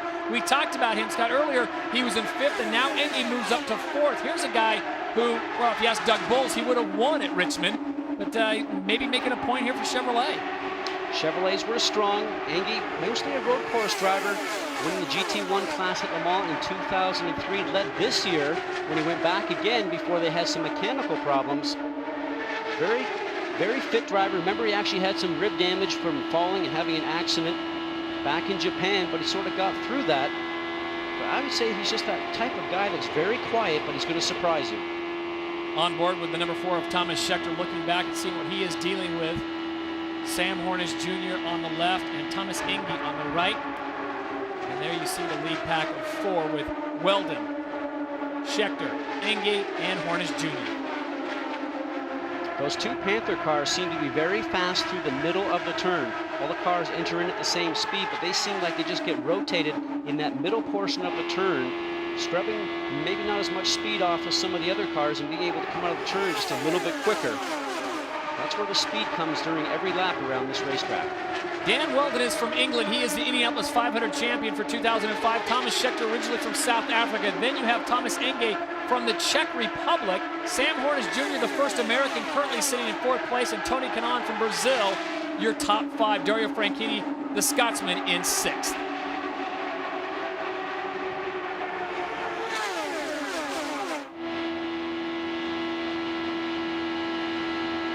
Well, as we approach the halfway point, Scott, 100 laps almost complete. What do you expect to see in the next 8 or 9 laps? Communication into the pits right now, telling them what they need on their cars so they can have some tire pressure adjustments or wing adjustments during this next stop. Wait to see how the cars will react after those changes. Remember, you're always chasing this racetrack. It's getting a little bit hotter, more rubber's going down. Probably cars are going to start sliding around a little bit. Look how close those guys are through the trioval. Not giving an inch between Sam Hornish and Thomas Enge. It's a lot of skill and a lot of trust. Ryan Briscoe, speaking of rookies, is moving up, and he just turned a very fast lap at 2:12.765. Another rookie, Danica Patrick, who was our pole sitter, she's comfortably in 9th place with Buddy Rice just ahead of her. If you're Danica at this point, do you think she's panicking, Scott? Or I know there's a lot of pressure put on her to say this is the race for you to win, and a lot of people like us were saying, can you win in Kansas, Danica. This is a big one for you. She's not panicking. She's still got 100 laps to go. Well, the team's all right there in front of her, 7, 8, and 9 in positions with Vitor, Buddy, and Scott Sharp has actually just slipped around Danica right now, but she just has to make sure she understands what the car is doing, communicating, seeing, going down for a gear change there, probably from 6th to 5th because she got some dirty air from the car in front. That understeer crept in. She turned the wheel a little bit more. The RPM started to fall off. She had to go down in the gearbox, select another gear to get that engine back up into its RPM band. Here she's got a good run going on right now. She's trying to get underneath Sharp. She had a good drive off of that turn. And just moments ago, Danica Patrick and Scott Sharp getting very close together, not comparing their firework activity plans for tonight. Watch this. See, Sharp spotter right there needs to be turning around saying that car's coming low, car's coming low. The key thing for Jeff McCollum, the spotter, is you always communicate with the driver out in the racetrack. With speeds in excess of 209 miles an hour, right now this is the third fastest race in IRL history at 187.4 miles an hour. We'll see how that plays out. And at the top of the show, we asked you, will Danica Patrick win this weekend's race in Kansas? So far, 54% of you think she will, 46% say no. Scott, you didn't log on, but there's a whole lot of racing still to go, and we've seen stranger things happen. She moved up just like this in Indianapolis 500. Remember, she was mired back in 14th, and before we knew it, she was in 3rd and 4th. A lot of racing to go, as you say, as we just went over 100 laps right now. Another pit stop to happen, maybe 2. The thing that she has to watch out for is to make sure that she has the opportunity to be in the lead pack at the end. We talked about being there for those last 10 laps, one of the keys to the race. But right now, they're probably going to make some changes in all 3 of those Ray Hall Letterman cars to see if they can get them to work just a little bit in traffic. Now, was that a lift or a shift? An opportunity for Elio just to go by in the high side. So she's obviously struggling with the car in the middle part of the turn. You can hear her get off the gas, go down for a gear. The car's not turning in the middle part of the turn, which is where actually you start to lose all your speed or sometimes make up speed, Todd. Sam Hornis Jr. comes down into pit row. We check in with Dr. Jerry Punch. 60 miles per hour for the birthday boy, Sam Hornis, who turned 26 yesterday. Roger Penske calling the stop, and Penske has called for a half a turn of front wing out. A slight change for Sam Hornis. 4 fresh Firestone, getting it full of methanol. Half a turn of front wing. Get it full, get it full. And Hornis is away. The leaders flash by. So he goes a lap down, but once again, Penske perfect around 10 seconds for that pit stop. Now, he is really out of sequence, but he was the first one to come in on pits at the start of the race. And that will actually all flush itself out because over the next 4 to 5 laps, there will be a lot more drivers coming in. The key thing, though, is to have a fast in-lap and a fast out-lap during these pit stops so you don't lose track position. We talked about Thomas Schechter coming in first last time and actually going out 4th and falling back to 5th. The thing you try to do is to drive as fast as you can on your in-lap into the pits, and then as soon as your car is serviced, you leave and you try to get up to speed as quickly as possible. And that's some of the art that some of these drivers have. Some maybe aren't so quick. Sam Hornis has recycled back to 19th place, but as Scott pointed out, that will all wash out. I asked you a while ago, Scott, why you don't pit with the leader, and you made a good point during the commercial break. Pitting with the leader, you always go in with the leader under yellow, not necessarily with green. Mostly the case, and under green, you sometimes run your own strategy, but these guys are starting to defy what we were talking about before. 3 abreast right now as the target cars are actually starting to surround Elio Castroneves. Castroneves will come in, as will, looks like Thomas Schechter also deciding to pit at this time. Down to 60 miles an hour all the way through pit lane here. Let's check in with Dr. Jerry Punch. Well, the Bowtie boys of Team Chevrolet trying to give them a win on America's birthday weekend. Thomas Schechter comes down. Duncan Charnell and company. Duncan is the crew chief, takes the left rear tire. They will make no changes. There's going to be a routine stop, but they have got to get it full of methanol. They hold.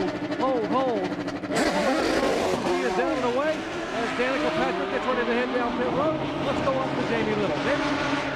Well, Danica Patrick says the car is much better after the first pit stop. They had some understeer. They made a little change, and she said it's just fine. She's coming in right now, topping off the fuel, tires. The wind is a factor. She said earlier in the race it's kind of shifting directions on them. Leaders are coming out of 4. No changes on. Oh, they got a nose change last minute, guys. You see him make that wing change there. 12.9 seconds for Danica Patrick, and that, Scotty, in a race of inches, that's going to hurt. That was some miscommunication right there, because as soon as the front tire guys are finished, then they should turn around and actually make that front wing change. It looked like that was a last-minute decision. There's Buddy Rice coming in the 15 car, the Pioneer Argent Honda. Rice gets in. There you get a look at just how hectic pit lane can be. Vitor Meira is the first one out. Now this is what we talked about, getting a good out lap. As soon as you break that 60-mile-an-hour speed limit right at the line, you try to get up to speed as quickly as possible. You're on cold tires, the pressures are low, you got 30 gallons of fuel, the car is much heavier than when you just came in, but this section that we see right there on the apron is when you're trying to get the car up to speed, going down the backstretch into turn 3. Dan Weldon is your leader, number 26, the red and white. His teammate is 11. It looks like Jimmy Kite, number 91, has lost power as he comes in very slow.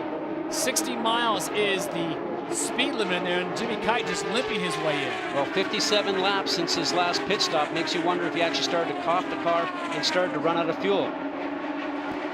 Your leader, Dan Weldon, now deciding now is the time to pit. So as he will cycle in, we'll keep an eye on him as he comes down pit row. The best pit we've seen thus far today by Andretti Green in a sub 10-second, 9.6. Dario Franchitti is in there as we check in with Vince Welch. Well, his teammates have come in, Brian Herta and Dario Franchitti. Tony Kanaan is coming in as well. Now his crew members are going to move out of the way and give Weldon plenty of room to slide it into the box. There will be no changes made here. They say the car has been perfect so far, just fuel and tires. It has been executed well so far. Mike Horvath on the right front. Fuel is still in, and away he goes. Very impressive for AGR and the Dan Weldon machine. And Scotty hits that timeout line just perfectly. Does not lose another position. A sub 10-second pit stop. That's going to get the job done at Kansas. Let's check in with Vince once again on pit row. Tony Kanaan now is coming in, so this will be all 4 cars that have now come in for AGR. You see the clock running. It's been a smooth stop so far. Again, no chassis changes, so that indicates the AGR team has got it figured out today, at least as far as those top 3 cars are concerned. All right, thank you very much, Vince, as we are on lap 114 of 200. That means we've got one more pit to go, Scott. It looks like today pits will not be the issue, as everyone has pretty much executed them fine under 12 seconds. But interesting to see how some of the stops are maybe 2 seconds faster than some of the other teams. That's what I said before. Those guys certainly make their money. Holy smokes. Yellow comes out. It's Ryan Briscoe, number 33, the rookie. And I don't want to be the one to tell Chip Ganassi that he's got some money to spend again, because Ryan Briscoe, I don't know if he made contact, but this is just out of pit out. Just on the inside. Just on the inside, so possibly something has happened to the car mechanically, where he's now actually just pulled the car off the racing surface and off the apron there. We'll have to get a report on that. Does not look like he's actually damaged the car or he's actually hit anything. Well, the word we're getting is he just pulled off, so that's good news. So it hasn't been damage to the car, but it is obviously something mechanical or possibly electrical that shut the car down. So now he's trying to get out. You see the steering wheel just about trying to come off, but the Delphi crew are telling him right now, just keep your steering wheel on. We're going to tow you back to the pits. Okay. We'll catch up with the Target Chip Ganassi team when we return to Kansas Speedway. Much more after we go side by side. Kid's going to be a good race driver here if I can ever get him to the end of one of these things. He was doing a great job. You know, we had him back in 17th, 18th. We had him all the way up to the top 10. And he passed his 2 teammates and was giving them a driving lesson. I was real proud of that. And just, I don't know what happened. The clutch went out or something. He just got all of a sudden a lot of revs and no grip or traction in the clutch, you say. So he's packing it up and calling it a day. I'm sorry? Packing it up and calling it a day for the number 33 well, car. It was like we're packing it up and calling it a day. But Team Target was having a good day today, at least with Ryan. And we still have 2 guns out there with Darren and Scott. So we're looking forward to the rest of the race. 2 more opportunities to take that Toyota Power to the finish line. Guys? All right, Helio Castroneves on pit road for a stop here during the yellow flag. And while you watch Castroneves stop, we'll tell you that a moment ago in that previous stop that Thomas Schechter dodged the bullet. Here's what happened. Thomas said he had developed a vibration about 3 or 4 laps prior to the stop, and he couldn't figure out why it was vibrating. Let me show you what was going on. This is Thomas's right rear tire. I see when they mount these tires, they mark the wheel and the tire. You see, the wheel has actually rotated about 2 inches off where the tire was mounted, and when that happens, it develops a vibration. How does it happen? Well, when they dropped the car after the pit stop to put this tire on, the torque actually allowed the wheel to stay put and the tire to move, thus the separation and the vibration that was growing. So Thomas Scheckter dodges a bullet, gets this one off, gets 4 fresh Firestones on. Let's check in down with Vince Well. Well, Doc, you were seeing Helio Castroneves come in for a stop as you look at Sam Hornish go by there, but Castroneves had quite a lengthy stop. In fact, they lowered the car ride height and also made a wing adjustment because Helio's car had been such a handful. So as Sam Hornish motors by and they're trying to get better fuel mileage, Castroneves is dealing with a handful of a race car. All right, thank you very much, gentlemen. Nice job, everyone down there. Stay cool. We're going to take another break as we are still under yellow at the Argent Mortgage Indy 300.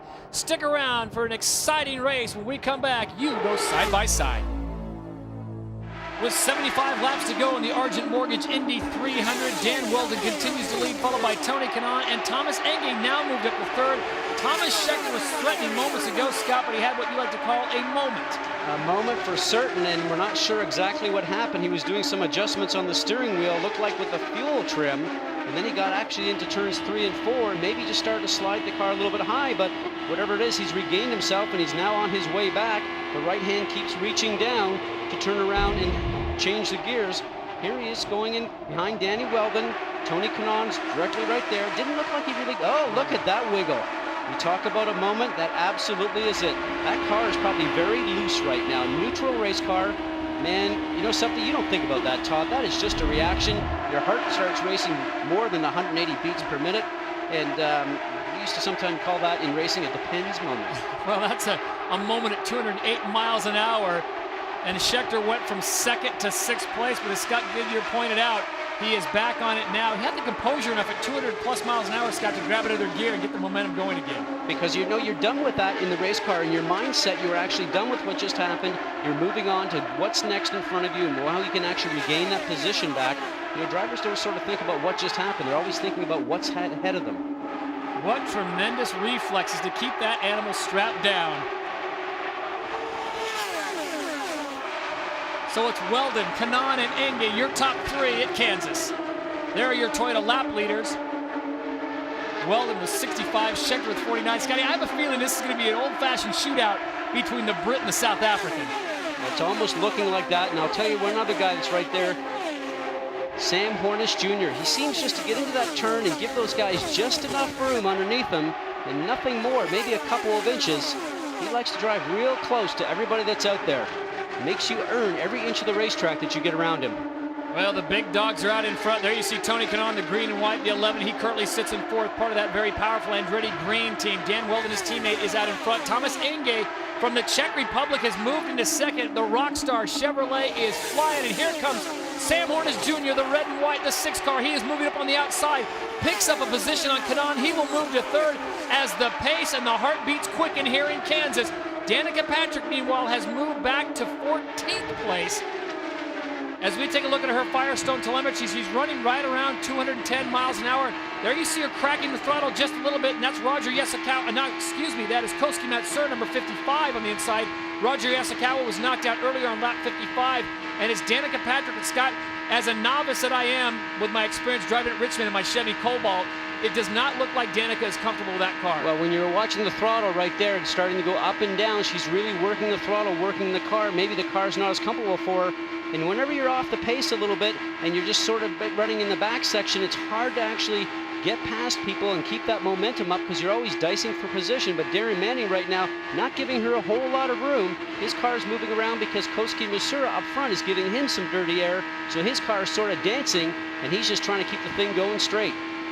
The battles continue throughout the track here. They finally get by Koski Matsur, number 55. He stays to the inside, and both Manny and Patrick get by him. As we go back to the front of the pack, it is Dan Weldon out in front. And look at this. Watch some smoke coming out of the back of the car right there. Yeah. Slight puff of smoke coming out of the right exhaust. Good thing he did coming through the tri-oval, got off the racetrack. I'd like to see him off the racetrack right now. I mean, with the car going what it's doing, he needs to be on the apron below that white line. He did a great job of it before, getting through the apron and going through 1 and 2, but I don't know why he actually didn't come into pit lane, because all he's doing now is oiling the racetrack down. Well, Well, Brian Barnhart, the president of the IRL, sees fit to yellow the flag. We are going to come out and check the track. As the yellow flag comes out, we're back after this. Welcome back to Kansas Speedway as we are under yellow and you are riding on board with Danica Patrick, who was the pole sitter at the start of the day. Danica now has slid back just a little bit, having her problems. She sits in 15th place. Remember, you can log on to ESPN.com, keyword IRL. Do you think Danica Patrick will win today? And remember, the Argent Mortgage Indy 300 post-race winner chat. You can get involved with ESPN Interactive. Now the pits have opened and everyone's decided, not everyone, but almost everyone has decided to come in with the yellow flag out. Let's check in with Vince. Well, they're talking about the leaders here. You see Tony Kanaan is coming in. He's going to come and make a stop. His crew is out. Kanaan currently shown as second on the board, or top 5 on the board. And no changes expected with these cars. Both Kanaan and Weldon have been very strong as far as the handling of the cars are concerned. Let's go to Jamie Little. Danica Patrick, no changes. She was still complaining of understeer, but they said the car's working better. What happened with traction control earlier, they shut it off and said the car's working better without it. Guys? At pit exit, this is what it looks like. Tony Kanaan, very good. You know, early in the season, Scott, he had his problems in pit stops with St. Petersburg, comes to mind, and Motegi, but today his team has been flawless. Great pit stops. Also, Thomas Scheckter actually gained a position, which is not what they did a little bit earlier, so certainly gave him a little bit of help. Vitor Mira also gaining a couple positions, and that's what you want when it's so tough to actually gain positions out on the racetrack. Any help your pit lane can give you, you certainly welcome. The yellow flag was precipitated by Koski Matsura, and Scott Goodyear pointed out the white smoke coming out the back. Why he didn't pull it out in the pits is beyond us, because he came down the front straightaway and the car shut down, and by the radio he said engine broke. Sam Hornish Jr., number 6, the red and white Team Penske car. But moments ago, we talked about the great pits of Tony Kanaan. Not such a great pit, and this is not Penske perfect here. Obviously, something's not complete. Actually, it's a stall. You see the motor coming out the back right now, or the starter motor rather, from the guys, and actually that's very uncommon for Sam Hornish to actually stall the car, but under yellow it does not actually make you lose as many spots as you would underneath green. We talked about during the break whether these guys would actually come in or not. You have to chance it. If we're going to go back to green here about lap 140, you've got 60 laps left. You know, you're getting about 50 laps on a tank full of gas right now, Todd. If you get one short yellow in there and you can conserve some fuel, then those guys don't have to pit again, and it could have to be possibly underneath green. You always take a yellow stop if you think it will work out for you. Another Andretti Green teammate, Brian Herta, decides to come down pit row, and we send it down to Dr. Jerry Punch. Well, pretty good run going on for Kosuke Matsura and the Panasonic team. They were in the top 10 until this happened, and John Ward, we saw smoke from the back of the car, and we heard some people yelling engine. Did Kosuke not believe it was the engine? We saw him bypass pit entrance. Well, truthfully, we don't really know whether it's the engine or not. We know we have smoke out the back, Jerry, but we're not sure if it's the engine. And I know that we had a problem with power. He felt the power go down, or drive go down, whatever was causing that. And I believe he felt on the radio, he thought he got drive or power again, and then it went away. So we really don't know exactly what it is, if it's an engine or transmission or some other problem. We just know the car won't go right now. A good run cut short for Kosuke here in the Panasonic pit. Let's check in down at Vince, who's in the Weldon pit. Well, with John Anderson, and this team did not pit. John Y. Dan Weldon, the leader. The other boys are going to have to pit. We went down to half tanks, so we're looking good. These guys are going to pit as well for the last stop. And obviously, you still got to make one more stop. They've got one to go here before green. Possibly just a splash and go. Possibly just a splash and go on your last stop. That's what we hope, yeah. John Anderson. Not going to tell you much information there, RC. Vince should have had him under a light bulb and grilling him as Sam Hornish Jr. decides to come back in. Now, Scott, is this a case where they didn't get all the fuel in? Well, if you have stall in the pits, you've lost some positions. You're at the back end of the lead lap anyway, so you're just about ready to go green. Come in, top it off. And Penske's always thinking, so they'll send him out, and hopefully that's enough that he does not have to pit, even for that splash and go that Andretti Green may or may not take. Let's make a mental note of that. At lap 140, Sam Hornish comes in and tops off the tank. We'll see if that comes around to play. The green flag is out as they bring the engines up. The RPMs are running. Look at this, 3 wide, sometimes 4 wide. Kanaan down the middle, and Thomas Scheckter decides to go south of the border. and he dips way below the white line. And I have a feeling that Mr. Barnhart's blood pressure just went up, and someone's going to hear about it on the radio. Well, with a car going slow on the restart like that, if the guy missed a gear or something, you cannot run in the back of him, so you end up using the apron. A few cars went down on the apron. It'll be interesting to see if there's going to be some penalties handled out for that. So Weldon will lead them out on the restart, followed by Enge and Sharp. And here it is again, the restart. Now remember, you don't have to wait until the start line to go green, as they're starting right now to pass Alex Barron. And right now he's, well, you know, he's pushing the envelope just a little bit there. But he did not actually pass Kanaan. I'll give him that. It looked like Herta was maybe up on the top side. He backs out of it there a little bit, and maybe he didn't really gain that many positions on the bottom. We'll give him the benefit of that. So it's Andretti Green going 1 and 2 with Dan Weldon, Tony Kanaan. Thomas Scheckter sits in 3rd place, and look at Dario Franchitti getting a run on the outside of the 2 car of Thomas Enge. 27, the blue and red of Dario Franchitti, part of the Andretti Green team. Thomas Enge on the Chevrolet Rockstar car on the inside. Enge trying to hold on to 5th place, trying to push Dario Franchitti back, who's technically registered as 5th place right now. Now watch, they both enter through turn 1 side by side. The car in the bottom usually has a shorter line around, and I also think that Enge's car is working a little bit better through the center of the corner, Todd, so that means he's going to keep his speed up and not drown down the engine in the RPMs.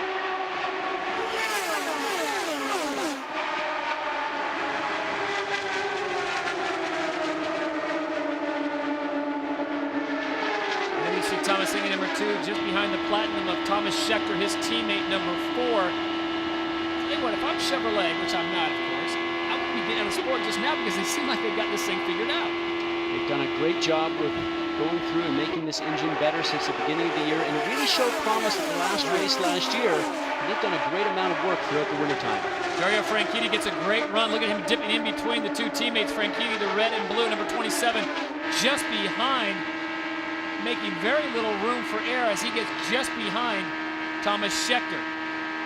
As we are back on board with Danica Patrick, Danica has slid back now to 16th, so she is running her number, and she's behind AJ Foyt and Buddy Rice. And for Rahal Letterman, I don't want to get the call from Greece, and Bobby Rahal was on vacation. We started 1 and 2, and now what? We're running 15 and 16? Well, I think the key thing right now for her, she needs to be there at the end of the race. We talked about that. And if she's trying to save fuel possibly because she knows she doesn't have the car to be able to go to the front, that's maybe one good strategy. We'll have to wait to see how that works out for her. Back to our leaders. Right now, it is Dan Weldon, followed by Tony Kanaan, Thomas Scheckter, and Dario Franchitti. Thomas Enge rounding out the top 5. On the Ray Lato now, engineer for Danica Patrick. She's going backwards there the last couple laps. What is she saying? Well, we're not really helping her out very much in the pits today. We had 3 pretty bad pit stops, and we put her back in the mix here. And just, everybody's so evenly matched here. It's hard to get around. You have a little understeer in traffic. People get around you. You're just going back and forth all day. How much is this wind affecting her? Well, I think it's affecting everybody the same. It's, it's giving everybody a lot of understeer down in turn 3 on the entry. So we're just trying to dial that out all day. Very passionate crew here wanting to see their girl take home a win, guys. Well, one of Scott's keys, actually the first keys for the race for Scott Goodyear, were pit stops, and Danica Patrick, having some problems today. As you heard Ray Lato say, they are not giving her a whole lot of help. And Dario Franchitti is on the move. It's Andretti Green at the front of the pack, going 1, 2, and 3 with Weldon, Kanaan, and Franchitti. Will they sweep the podium? Stick around and find out as we continue on ESPN. Back here at Kansas Speedway, the Argent Mortgage 300, along with Michael Andretti. One of his cars is leading this race, Dan Weldon, but you were just visiting with Kim Green about Thomas Scheckter's move below the white line. What was your concern? Well, we feel you're not allowed to drive down there underneath the white line and improve your position, and we felt that he did. How's the day going for the other drivers? Kanaan and Weldon seem to be doing well, but how about Franchitti and Brian Herta? Dario's running well too, but Brian's car has just been off all weekend for whatever reason, and just having problems. Let's go to Jerry Punch with Mike Griffin and looking at that Scheckter move now. Wow, anxious moments a moment ago for the Panther team. Now, Mike Griffin, you're one of the co-owners for Thomas Scheckter, and you firmly believe your driver did not deserve to be penalized for the move a moment ago. Why? Well, at 200 miles an hour, if the whole field moves down and you have nowhere to go, you have to go under the white line. I mean, you're not going to get out of it. If you get out of it, you're going to go all the way back, and you're still under the white line. So you take your chances, move over a little bit, give away some room, get spread out again. He didn't improve his position while he was under the white line. He didn't do it to pass somebody. So Barnhart apparently on the director's channel said it was okay with him as long as nobody improved their position. We didn't. All right, there you have it, guys. Both sides of the story. Two compelling arguments, and Scott Goodyear, you kind of sided with Griff there. He didn't improve his position, and I don't think he was trying to do it to get past anyone. I think it was one of those things where Griff pointed out at 200 plus miles an hour, people come down, you got to go somewhere. Well, when you watch replay a couple more times, and when you watch Thomas Scheckter then go around Alex Barron, the Red Bull car, the number 51 car, then all of a sudden Kanaan, who also passed Alex Barron, starts to come down to the white line, and Scheckter did the smart thing and got down the apron so they wouldn't have any contact. Dan Weldon continues to lead, and once again, Thomas Scheckter, he's treating that thing like it's a 7-Eleven, which is the car just to the side of him. It's always open. Well, if Michael Andretti wasn't excited a few moments ago, I'll tell you what, he's probably just getting a little bit hot. I mean, I know Michael well enough to look at the expression on his face that he wanted to say a lot more than I think what was said. He didn't want to offend Vince Welch's sensitive ears. Well, it's been quite a day for Thomas Scheckter. You remember 2 races ago, he won in Texas, and he is trying to work his way by any means necessary to the front of the pack, taking the lead on lap number 8, getting past number 15, Buddy Rice. And Scheckter on board the Chevrolet has been on the move front and back. And look at this save. At 210 miles an hour, what Scott Goodyear calls a depends moment. Here's the famous restart that got the ire of Michael Andretti as he dips down below. But again, at 210 plus, when a guy comes down, you got to go somewhere, and that's what he did, and it's what he did moments ago as we go on board with the South African. Currently second, as high as first, started 4th, lowest 17th. He is all over the place.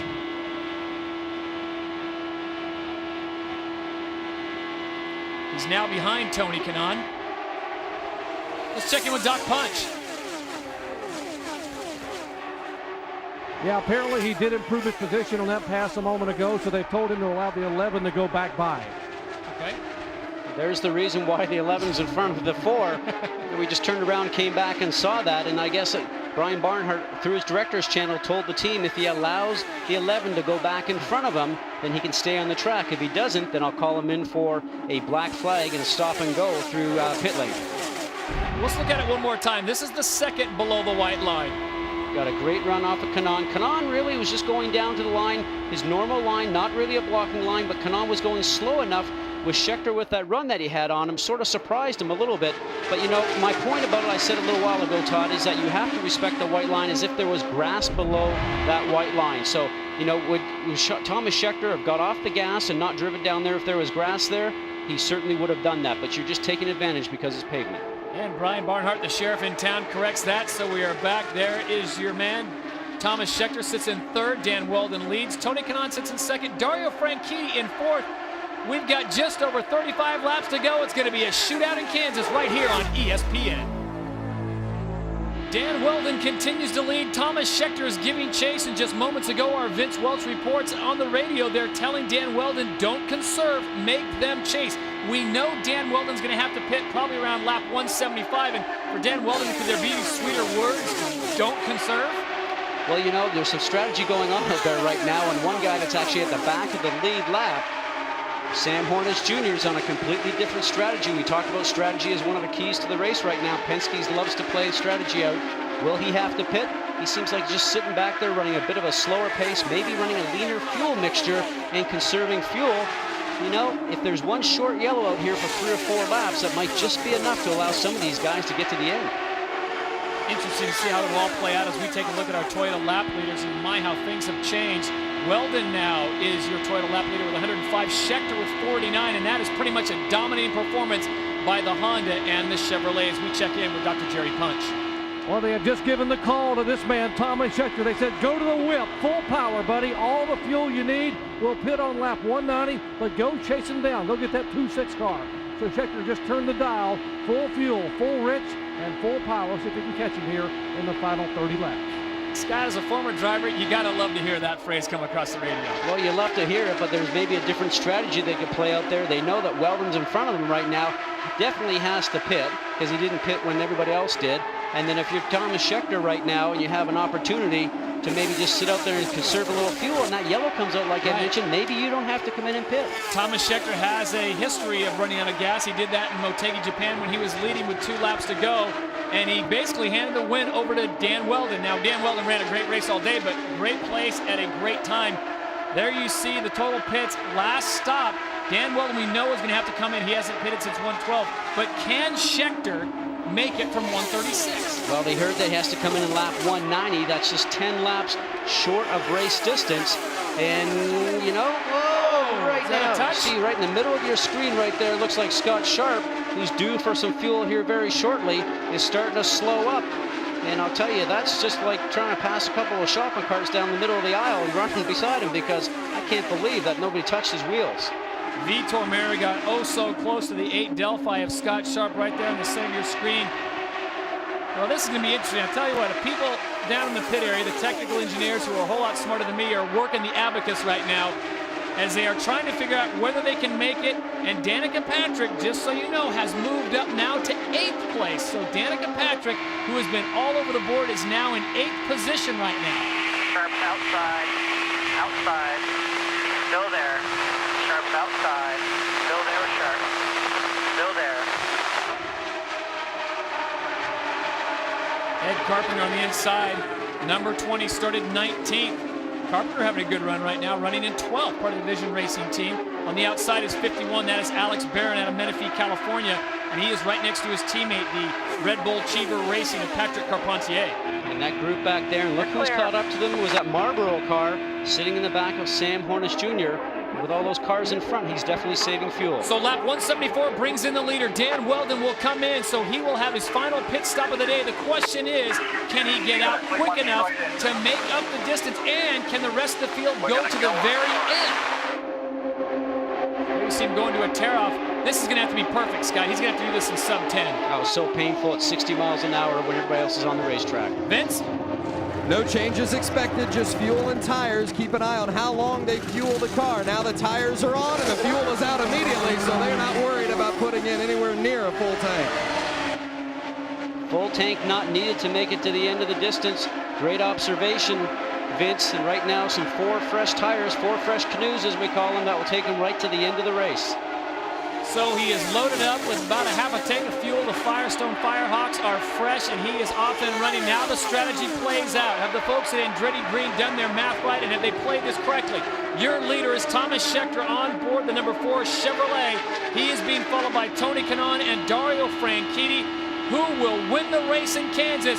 We'll step aside for our final break so that when we come back, we've got 20 laps of uninterrupted racing. We take you side by side back to Kansas after this. Welcome back to Kansas Speedway for ESPN's coverage of the Argent Mortgage Indy 300. Your leader, Thomas Scheckter, number 4, the Platinum Panther Pennzoil. He is out in front. Behind him is number 11. That is Tony Kanaan. Behind him is number 27, Dario Franchitti. They really are the fastest cars on the day. And there is Danica Patrick making some noise. She had the pole, has had problems all day, but she is now up to 5th place. Up to 5th place and on the charge. What a bold move to actually go underneath her teammate. She's having a look at everybody right now. She's going to be setting her sights right now on Vitor Mera, the 17 car, but what a great drive on this tri-oval section in the front section to get underneath Darren Manning. Guys, they told Danica Patrick about 15 laps ago to go full rich. They said she has to come in, and they said it's going to be early 190. So be looking for Danica Patrick to make one more stop before this race is over. Oh, this is going to make for a great 10-lap shootout. Now remember, Dan Weldon came in on lap 174, but Sam Hornish Jr. came in for that extra splash on 140. With the yellow flag, Scotty, in your calculations, get out your Canadian abacus. Can he make it to the finish? Well, he'd obviously have to have a yellow, but it's a bit of a gamble that Penske is obviously going to take. And he's been sitting back there sort of starting to run some stronger laps now. It's a gamble for sure, but if that yellow comes out, you just never know. We talked about the last 10 laps of the race, and that's exactly what this looks like it's going to come down to. And this is the pressure time for the drivers. We talked about getting in off the racetrack as quickly as possible. A lot of pressure on the crew to turn around and just do a splash of fuel, and a lot of pressure on the drivers to get out and get back up to speed on their outlap. Let's go down to the pits to Vince Welsh. That's exactly what they're trying to figure, Scott, and with 16 laps left, they're not quite sure, so they're kind of playing the guessing game at this point too. Each lap as it goes by and they see what kind of fuel mileage Hornish is getting, it leads them a little closer to the answer, but they're not quite there yet either. All right, thank you very much, Vince. With 15 laps to go at Kansas, Danica Patrick has joined the lead package. Scheckter, Franchitti, Kanaan, Mir, and Patrick. And look at this, Danica Patrick now has a teammate just in front of her, just to the right of your screen. That is the blue and yellow of Vitor Mira. You know, right now, Tony Kanaan is looking in his mirrors and objects in the mirror closer than they appear, and he says, she's back. Why has the car come back to her so strongly, Scotty, in the last 50 laps? And look at this, Kanaan going to the inside. Scheckter says, I've tried that move before, no chance. Closes the door and end up slowing up Kanaan, and Franchitti ends up having the situation just move a little bit further forward.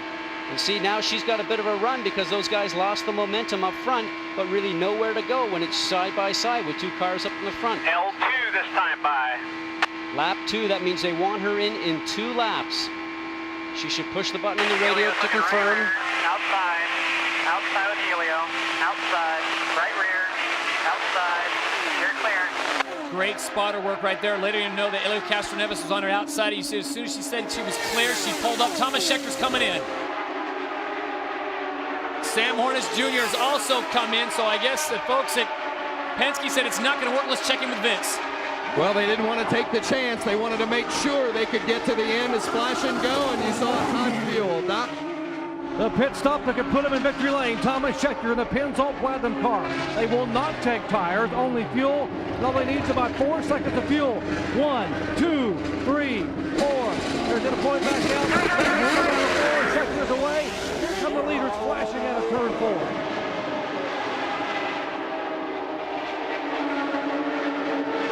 Tony Kanaan is your leader. Vitor Mira sits in second, and Danica Patrick sits in third place here at the Kansas Speedway. Can she work the magic in the pits? She will dip down below the line. Danica's coming in. Following in her teammate, Vitor Mira has a bit more experience. He's just pulling away a little bit on this apron. That's what we talk about, the in-lap, the out-lap. A little bit more experience. 60 miles an hour now down pit road. Jamie Little.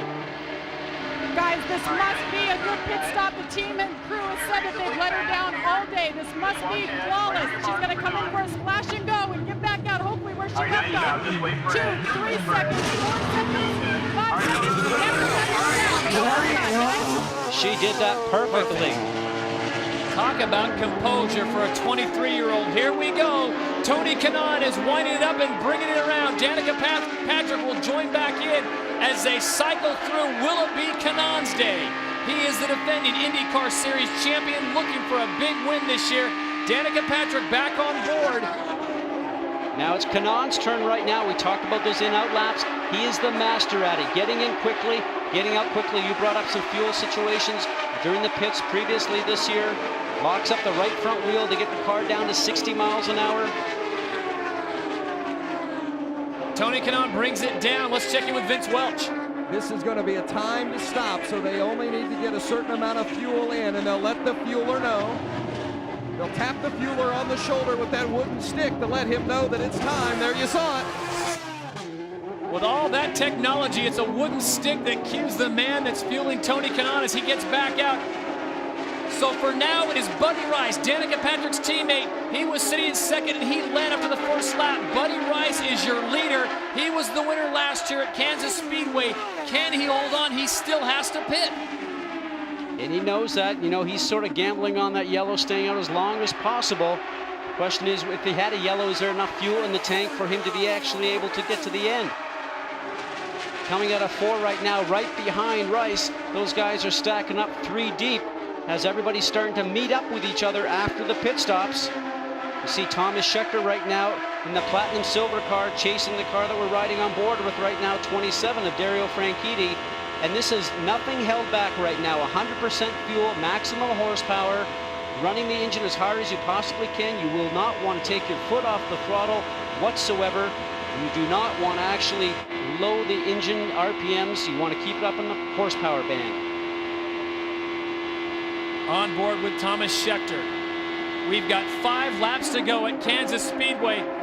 And here's the race. Buddy Rice has decided to come in. He cannot make it to the finish. This is the battle for the lead. Dan Weldon and Vitor Meira. There's Tony Kanaan just coming into your picture as they will cycle through. Okay, let's go to slot 1. Let's stay there. Buddy Rice on pit road. He tried to stretch the fuel and they came up just 5 laps shy. A time stop 3.3. He's away. Here come the leaders out of 3 and 4s. Buddy Rice tries to exit as quick as possible, but he's got to keep it under 60 miles an hour. Dan Weldon comes around. Tony Kanaan goes to the outside. There's Vitor Meira. Well, is it going to be an Andretti Green shootout, or will Rahal Letterman get their man in there? Remember last year, Buddy Rice won this event, how painful that is for him to have to come in. But Vitor Meira was so close and finished second. You know, you certainly remember that situation. Right now, he's looking any place he can to maybe slip underneath the guys in front and have a look to win this event. Here he goes. 3 laps to go. Weldon has the inside position, the number 26 red and white car. On the outside, his teammate, the 11, the green and white of Tony Kanaan. Behind them is Vitor Meira, number 17, part of the Rahal Letterman group. Vitor is out of luck. Both those guys are not going to move from the line that they're in, and not even team motors, just being smart race car drivers are going to go side by side. We talked about 10 laps to go. We talked about the last lap, and we talked about the last turn. This race, Todd, will come down to the last lap and definitely the last turn coming out of 4 to see who's going to win it. 2 laps to go. This is oddly reminiscent of last year when Buddy Rice and Vitor Meira had the exact same position on the track. Danica Patrick has shuttled back to 9th place, so it was a costly pit stop, but it all comes down to this. With the white flag out, who will win at Kansas? Look at this grandstand. Everybody's standing up and not an inch given. Weldon trying to push Kanaan up. Kanaan trying to push Weldon down. And the guy that's going to play a role in this is probably Vitor Meira. Who will he side on to sort of help slipstream? As they come out of turn number 4, it's Dan Weldon on the inside. Tony Kanaan, his teammate. Vitor Meira tries to slip to the low side. Can he get it done? No! It's Tony Kanaan at the line. Tony Kanaan, his 5th career win, his first win since Nashville last year, and this is the 5th win for Andretti Green. Darren Manning, I'm sure, Dan Weldon has a very bad taste in his mouth right now because it looked like he had it all done, but it almost looks like, Scott, he was trying to cover Vitor Meira's run. Well, he certainly tried to push Weldon up, tried to push Kanaan up coming off of turn 4. How many times have we seen the high line, though? Always the fast line out of turn 4 coming down. We talked about that last turn. It always comes down to these 1.5-mile tracks. That last turn, look at that situation. Those guys, I think, are even bumping each other. You want to talk about power? Andretti Green gets 1, 2, and 4 with Vitor Meira, breaking up the trifecta as we check in with Vince Welch. Wow, what a happy group down here. Michael Andretti and Kim Green, congratulations. What a shootout. I guess if you're going to have a shootout, it's nice to have your 2 guys doing it. Well, at least you know you're going to do it fairly. But, I'm pretty disappointed in 2 other drivers that were below the white line quite often. And that, to me, is a penalty. I'm disappointed in that. But, we worked hard this weekend and focused hard on our race setups and great pit stops, great strategy by everybody on the team. And very proud. TK's been wanting to win badly. Seen his teammate win a few. And so, just a great effort.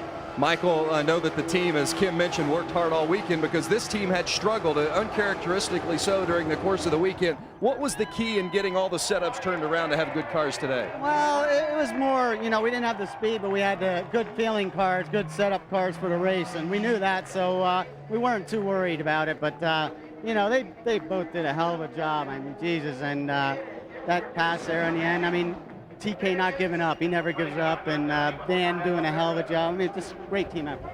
AGR 1-2 today in Kansas. And the fans at Kansas Speedway are treated to double donuts. You can't even get that at Krispy Kreme as we get a look at Tony Kanaan, your winner today.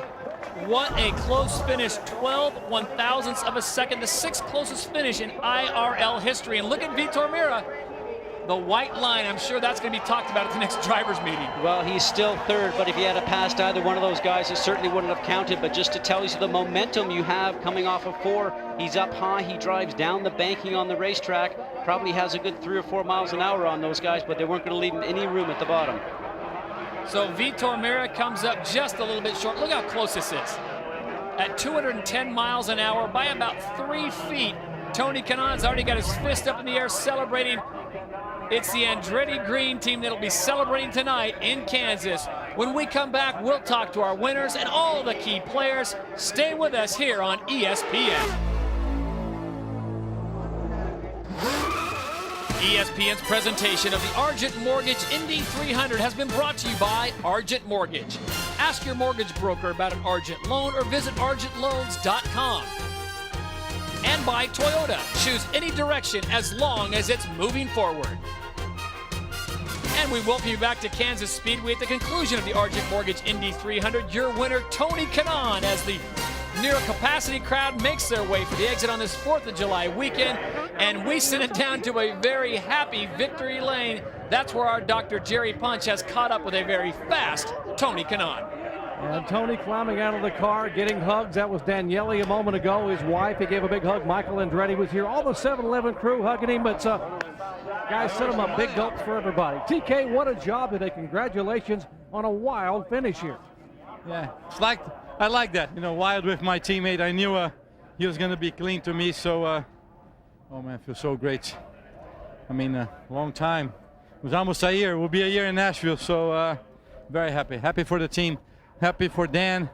We're getting solid 1st and 2nd in the championship. So, that's what we need. I mean, we need this team to win this championship again. What was the key yesterday in qualifying? A car was not really to your liking. What made the difference today and made this car a winner? Well, we had a good race car.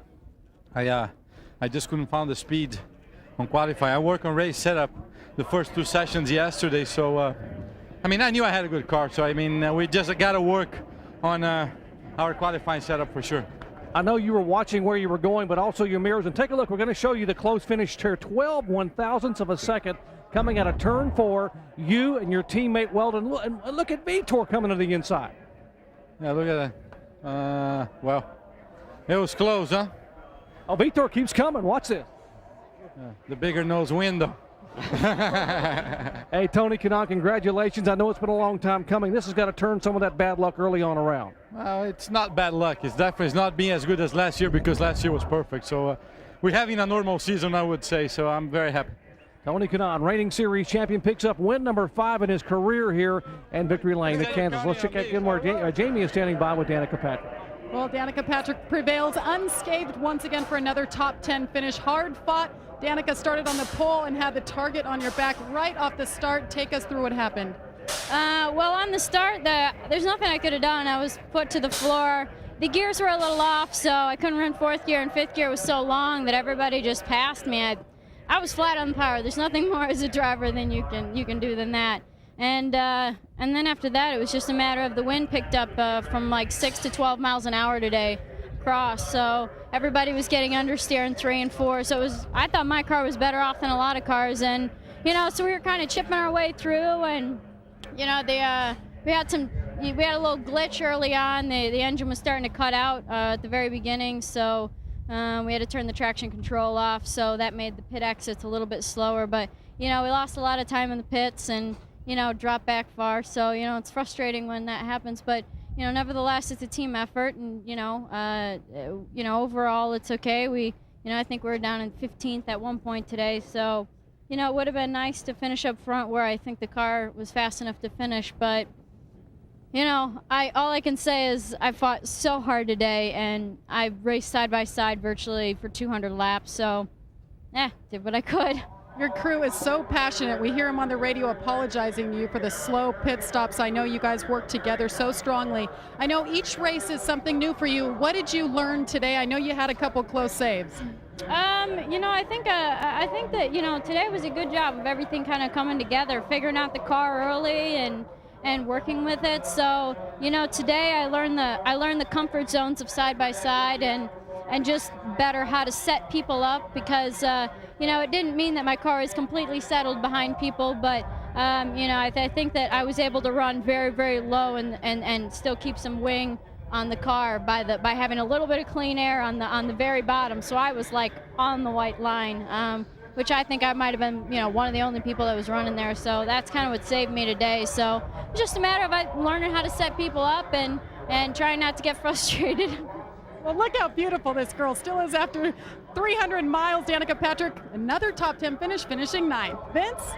Third straight top 5 finish for this man, Thomas Schechter. He led 63 laps here today. Now, Thomas, I was in the drivers' meeting today when Brian Barnhart said absolutely no racing below the white line. I know I saw you and Vitor Mero both in there in that drivers' meeting, but both of you were below the white line today. Tell us about your situation with the line. Well, I think if you were listening as well, he said don't push people down below the white line as well. And I think, you know, a lot of people are driving their mirrors and, you know, as soon as they saw I got a run, they would come down and try push me. And I wasn't going to lift. And, you know, if I had to use a little bit under the white line, then so be it. But, you know, I think if they left the gap open, I could have got through. But, you know, great job, Penzel, Chevrolet. I have to thank the team. I think we've got maybe some video of that white line run. And also you had a moment out there earlier in the race where you almost lost it. Yeah, I seem to be, you know, having a lot of... Take us through the restart. Well, we had a good start. I got on it early, and then, you know, just Kanan, I think, sees me, starts to come down when they were a little bit higher up, and, you know, I wasn't going to lift. We had a good restart, I think, got us into the top 3, and, you know, put us in a good position. You know, we didn't have a car to win today, but we brought it back home and brought it 5th, so we had... Watch this moment here. Well, yeah, you see how as soon as I started to come down, he came down as well. You know, he left at least one car length open there. It's very close, and that's racing, and I think that's what the fans wanted to see. It was a great finish, you know, Vitor using a little bit of the white line as well.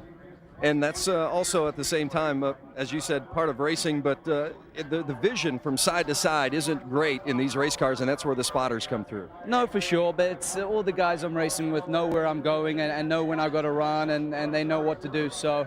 You know, just it's racing, and it was a good racing day. We brought the car back home, and I just have to thank Panther Racing, give me a good car the whole day. Yeah, another good day for Schechter, Panther Racing, and Chevrolet Power on the July 4th weekend. All right, thank you very much, Vince. When we come back, we will wrap things up from the Kansas Speedway. Your winner, Tony Kanaan. We'll be back with more after this short break from Kansas Speedway just outside of Kansas City.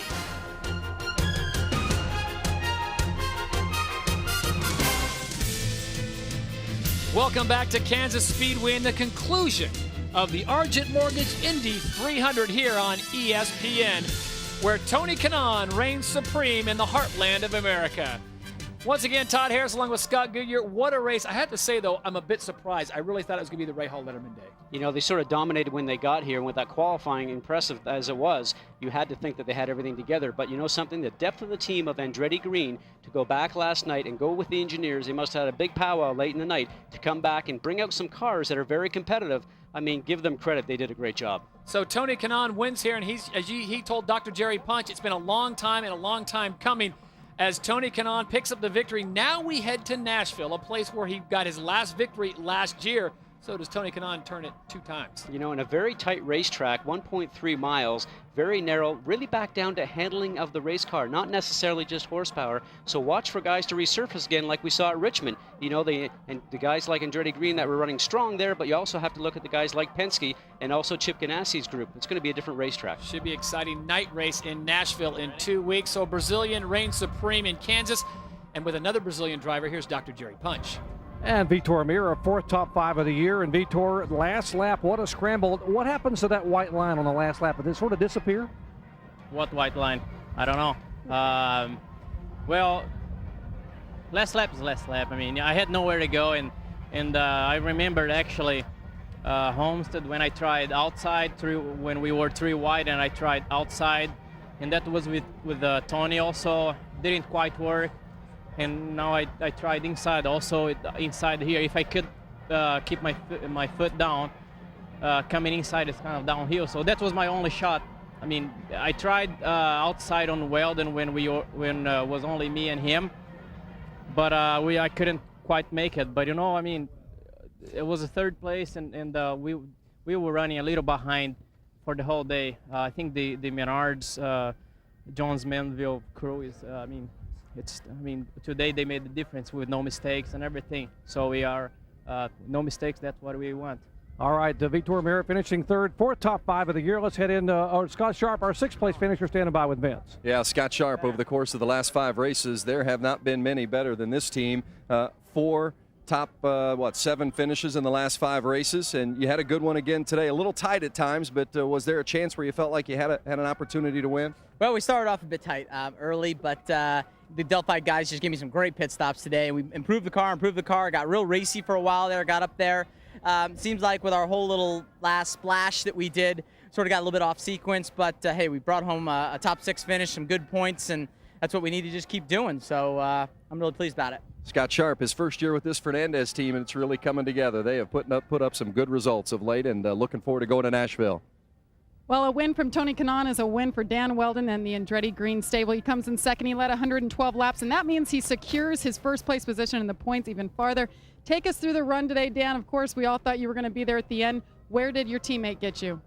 You know, it's just one of those things. You see that a lot on these Superspeedway type tracks, and you know, to be honest, I've not lost a race by so little, so it's kind of disappointing. I'm just I love Tony to bits more than anybody, but probably not as much as his wife. But it's a shame to lose, but it's great for the team. Another 1-2, and Dario was 4th, so we were strong considering we were diabolical in qualifying. But you know, we still need to find some speed, because certainly Scheckter has a quicker car than us right now.